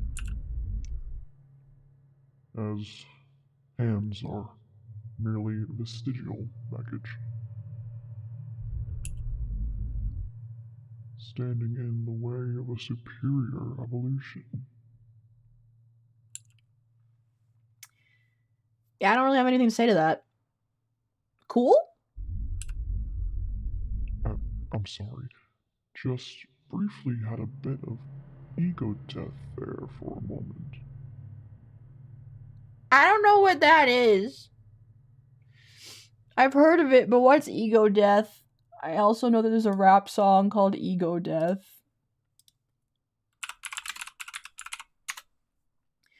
Ego death or ego dissolution is a profound state where the sense of a separate self or I disappears, leading to a feeling of unity within the universe. Often described as a temporary spiritual awakening or mystical experience, achievable through deep meditation, psychedelics, or intense life events, but it can also be disorienting, resulting in a loss of identity, purpose, and feelings of detachment or fear. It's a concept explored in mysticism, psychedelic experiences, and Jungian psychology, called Jung, representing the breakdown of the constructed identity and self-importance. What it feels like. Loss of self. Complete disappearance of personal identity, history, and self-importance. Transcendence. Moving beyond individual thoughts, feelings, and personal narratives. Profound peace or terror. Can be euphoric and awe-inspiring, or frightening and disorienting depending on the individual's readiness. Jungi-san? Jungian? Jungi? I can't say that. Jungian. Carl Jung? Jung? I always thought it was Jung.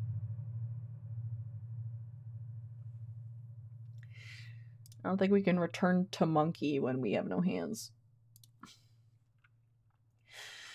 I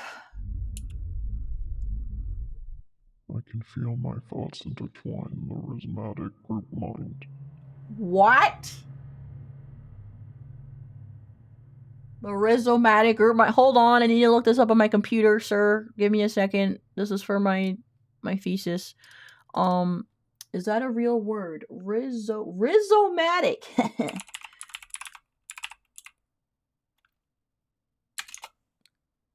Describes something that grows and connects in a sprawling, non-linear, networked way like a plant's underground stem or roots, contrasting with the tree's hierarchical structure.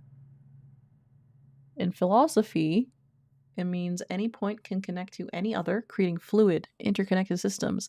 Evident in literature, learning, and thinking that embraces multiplicity, change, and multiple entry points rather than a single origin or end. Very cool. It gives me that, makes me think of mycelium and like mushrooms and stuff. Like visually. Very, very cool. I'm learning a lot. Now that you've educated yourself, can we move on? Yeah. I'm sorry. Please continue. All right. Am I supposed to? Why does it go all the way up there? Skeletal.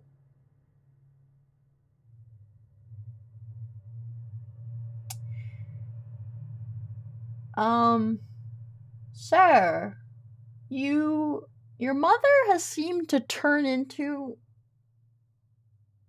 something? Don't forget, this is about companionship. People are fusing into each other. So maybe his mom already was already flowered, and that's why she appeared within the collective on his body after getting the injection. Okay. Let's take a little glance here. Okay, maybe not. Okay, maybe not. Okay, maybe not.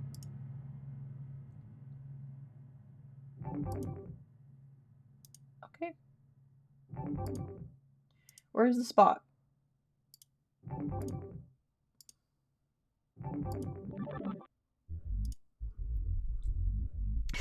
Of course! Aha! You discovered my bone growths. Of course, your bone growths. Very important. As I was saying about the dramatic changes a PTB flowering incurs.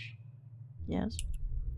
Well, now, at a bone deep level, my skeletal system is basically sponge cake. Aha!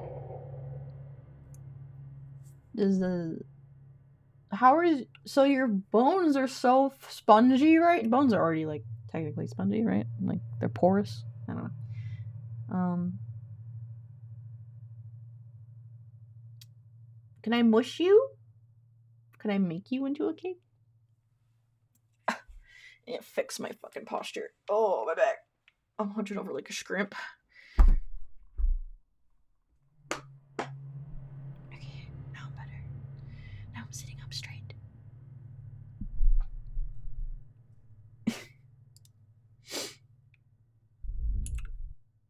I have to burp. I'm sorry, sir. I have to burp. I don't mean to interrupt I don't mean to contaminate the air, but... That was disgusting. I can't believe you did that. But look closer. I'm sorry. My bone fragments have begun to reassemble. Yeah, you look like you came from The Last of Us or something. Into a complicated, if fragile, lattice work of water-thin psychic receptors. Yeah, that makes perfect sense. Some of my bones are poking out of my skin. Yeah, it's yeah.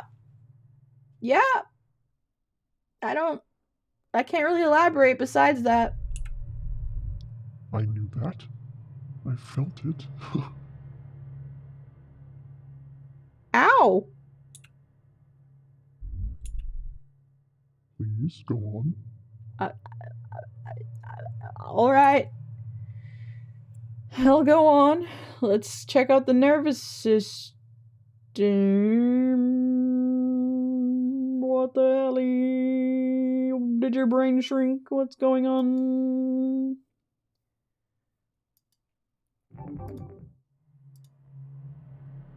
Satisfying noise. Okay, time to check out the inhibitor? Question mark? Just kidding. I found that. Uh-huh. You've discovered my new mind. Your mind? So, this is happening very fast for me, sir. So you're now turning into an organism with multiple brains. Does that mean your current one is going to disappear?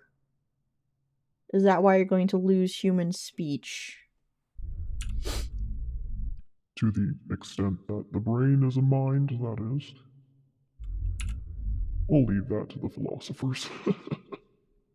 Sir, please answer my question. As my own mind brain disintegrates into the group mind, what remains of my body becomes a small distribution of other flowering mind brains. Oh, thank you for clearing that up. So your brain will disintegrate, and you'll get other mind brains.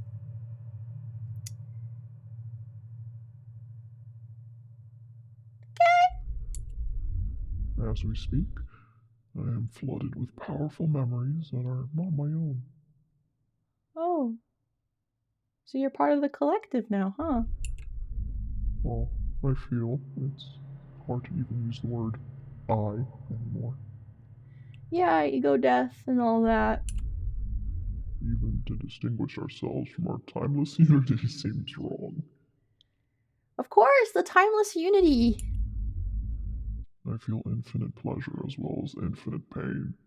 Oh, I'm happy for you or sorry? Is this what death is? I'm just an intern, CERN. I'm just trying to get my credits for this class. Uh-huh. I see we're at the final stages. Oh. I complete the flowering. Oh, right away, sir. Right away. Oh, okay. Oh. I'm so happy. Sir! Sir! What's going on?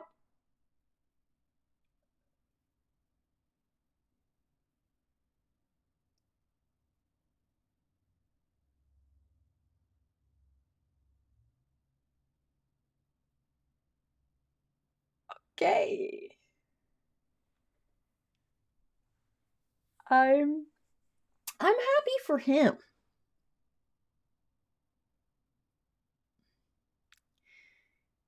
I'm happy for him. Again, great game. So unsettling. I love the body horror. Body horror is becoming one of my favorite genres of horror lately. Because it's actually like gets under my skin, pardon the pun. Like watching it together or like The Ugly Stepsister was really good. What's another good body horror? But not like body horror in the sense of like slasher and chopping up bodies, but like weird stuff. You know? Yeah, the substance. Yeah, it's not like, oh, like, okay, we're chopping up because like, or like it's like a Saw movie. It's more so like I feel like that's a different type of body horror. Yeah, or like gore. Are donos off? Oh, I must have left them off for from Twitch. I will turn them back on. Ah!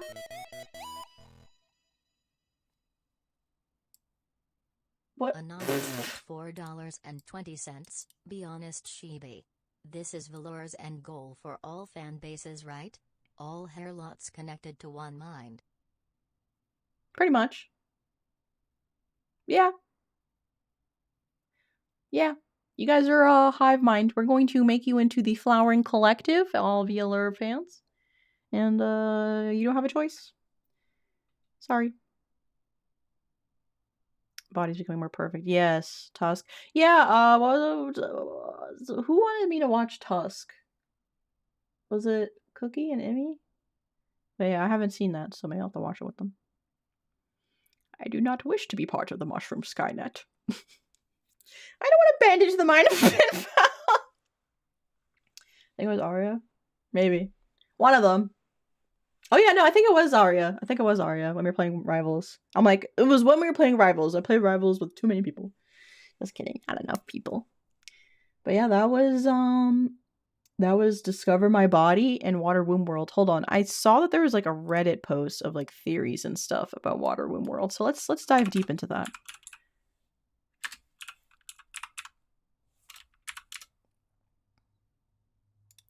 Water Womb World theory discussion.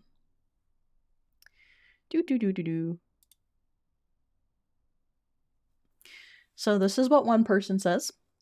So this is more to start a this is from 6 years ago. Oh, I didn't know this game was that old. Start a discussion than to provide a theory myself, but I recently watched a full playthrough of a game called Water Womb Worlds. Okay. A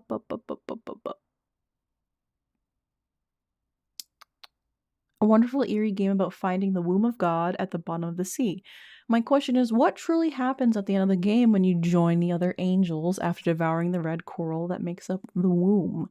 Do you really find the womb of God at the end of the game, and that coral and the coral that makes up the womb allows you, along with the angels and fish, to live indefinitely and no longer have the need to breathe as you become an angel yourself? Or is the Gasper Zone just a trap leading you to consume its life-extending coral to turn you into the coral monster angels you meet in the game?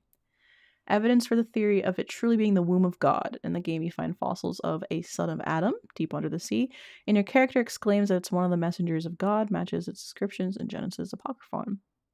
Evidence for it being an undersea trap.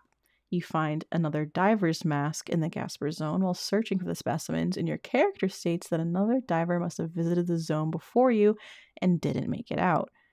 The longer you spend in the zone, the more you start to lose your mind and deteriorate until you no longer think you need oxygen to breathe, and venture out into the zone without an oxygen tank, hungry for the coral that makes up the womb. Your hands and your body slowly turn into one of the coral monsters, angels, as you consume the coral and you lose the ability to speak intelligently, instead only screeching about how hungry you are and needing more coral. Fascinating. I like the theory of it being a trap for just some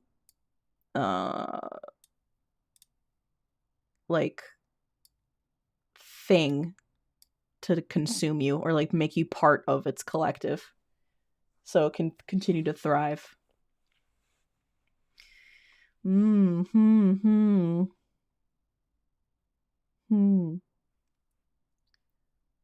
This is Bait, the game. Come follow me and I will make you fishers of men. Oh my gosh, that's a scripture that's on the nose. I think it's more, this is somebody responded to this. I think it's more interesting to think about in the context of the religious themes of the game and then take it literally. The player character is a Christian man that thinks that both modern science and modern religion are unworthy because they become bogged down in things aside from the transcendent truth of God. He disparages the church, which he identifies by the sign of the cross, suggesting his idea of Christianity doesn't concern itself with sin or redemption, but rather the single truth of God the Father, the numinous darkness of Moses' vision. By linking that to his obsession with man's fall from grace, we can understand the character's motivation of one of self-destruction, desire to devote himself to an unknowable God, and thus shed his faculties of reason. The fish have no eyes. They don't change or grow old because there is no need, no higher purpose than immersing yourself in God's light. Nothing to learn, nothing more to become. He is looking for simple answers, and at the end he achieves his transcendence by becoming coral, an unthinking mass of immortal rock, whispering dogma in the dark. I think the text works best as a criticism of transcendent faith and prolapsarian ideals as regressive and self-destructive. To be human is to strive and to learn and to die, and looking for some unknowable higher power is to reduce yourself, to work towards blindness and stagnation, and the text equates that with becoming inhuman. Very hard. That's brilliant. I like that. That's really cool. I like that. It's like, okay, what does it mean to be one with God? You know? What does it mean to be one with God? And then, like how they say to be human is to live into, where was it? To strive and learn and die. But to be God doesn't mean to live forever and just be. Yeah, very, very cool. I could see, like, honestly, I kind of wish there was a Souls game. I know this is stupid to say. I wish there was a Souls game like that. Because, you know, they don't do a lot of, like, water-related stuff in Souls games. I feel like if there was a Souls game themed after the deep ocean. Oh, is it in Bloodborne? Again, I haven't played Bloodborne. Stupid of me. But is Bloodborne okay, then I take all that back. Souls Nautica. That's the Souls. Well, I see clips of Bloodborne. You're just walking around Yarm, weird England place. I didn't know you go in water. Another crab's treasure.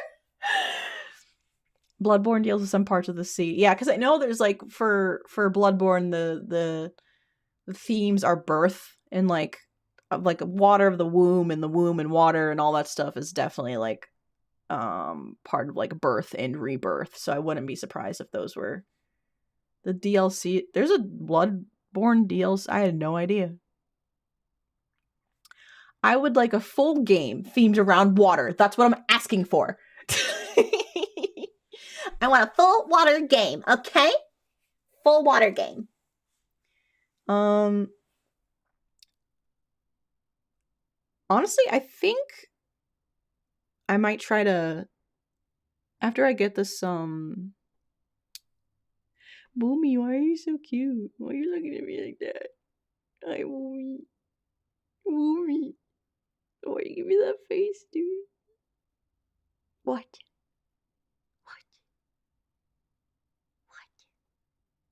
Hello, Boomy. Why are you just staring at me? Noko's looking at you and you're looking at me and I'm gonna look at Noko. Can you blink? Boomy.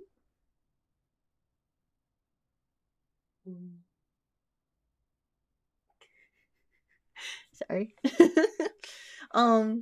Yeah, I know, he's just staring. Why are you just staring at me? I know you're staring because you love me. But it's also funny because Boomy has like a thing that's common in some cats, especially if they have Siamese cat in them, is nystagmus, or it's like a thing where your eyes shake. So sometimes when Boomy stares at me too long, his pupils start to wiggle. Boomy. Oh, it looks like Noko wants to be groomed. He's looking at you and you're grooming yourself and he looks like he needs a bath. Yeah. That's what I said. I feel like you're trying to telepathically talk to me right now. What's happening?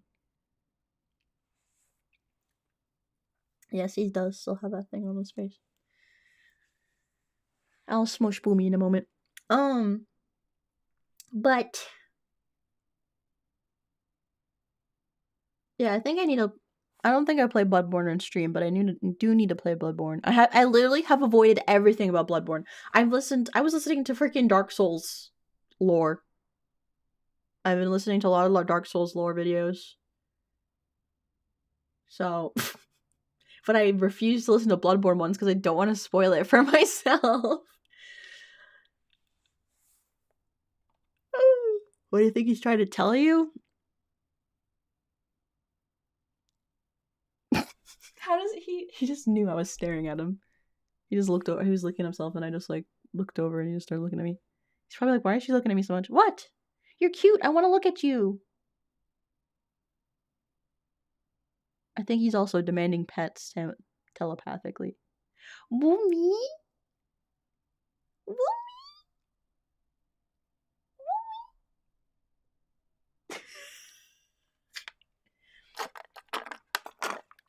Hold on, I need to pet him.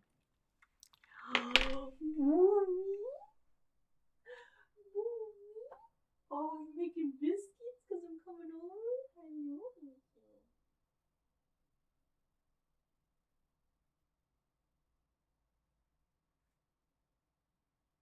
Got the lightest of purrs. Noko, how are you doing, Mr. Fatty? Noko, you're getting chubby. Your tummy's starting to toast up. Noko's starting to get toasty. Toasty. Okay, but those are really cool games. Those are really cool. I love thought-provoking games like that. I love games that make you question philosophy and humanity and collective and achieving perfection in companionships. Those are always so cool. That's why I need to play Soma too. I need to play Soma again.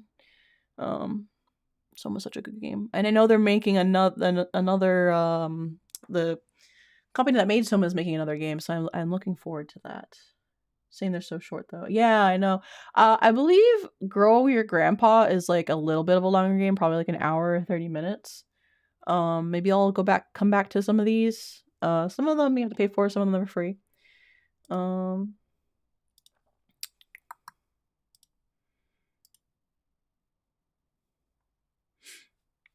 Trying to find you all. Oh yeah, Growing My Grandpa is $5. The Well is $2.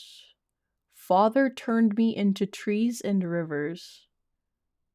Discover Our Bodies. Oh. Ascent of Recarnation Mount. Via Negativa. Lips Like Vellum. I just love the art style. That analog, but like pixel. Very cool. Yeah. Yeah, I think I do also appreciate the shortness of them. Because it leaves you thinking and like wondering and like what? And like games that make you think like that are short and sweet, make you think, are like some of the best ones. You know? Yeah, Ontos. Transhumanism, yeah. So I'm gonna leave it there. Because I gotta pee. And technically I've been streaming since 9 a.m. I did play Marvel Rivals earlier today, but wanted to also do my normal stream.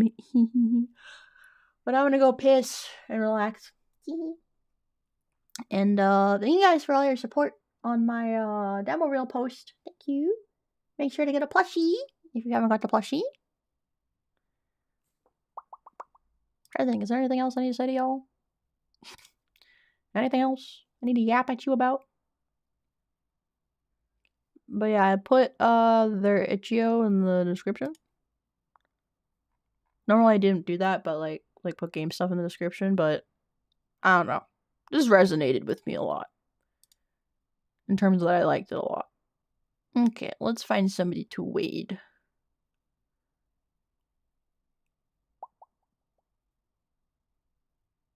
Oh.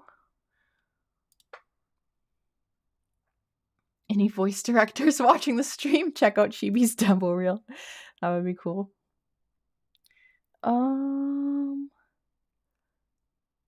Azura has a Twitch ASMR stream that should be happening right now. Phyla has a AMA at 4 in 20 minutes. I'm gonna try to raid into that. If I can find the video she put up. Sometimes it's hard to find the thing in the redirect. It's so annoying.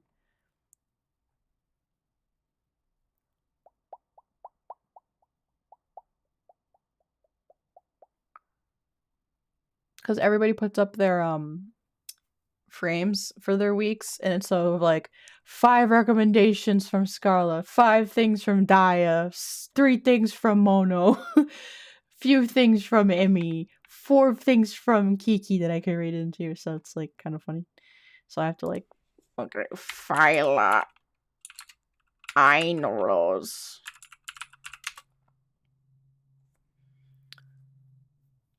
Perfect, I found it. Okay. Yes. Okay, I'm gonna raid into Miss Phyla. So you guys can hang out, or like I said, Azura is streaming some ASMR on Twitch, so you can also look at that too.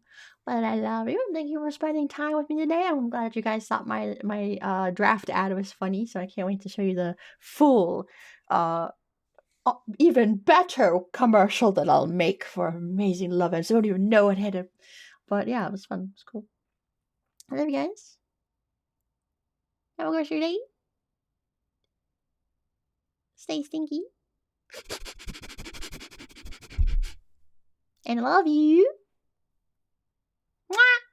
Bye! Bye, bye, bye, bye, bye, bye, bye, bye, bye, bye.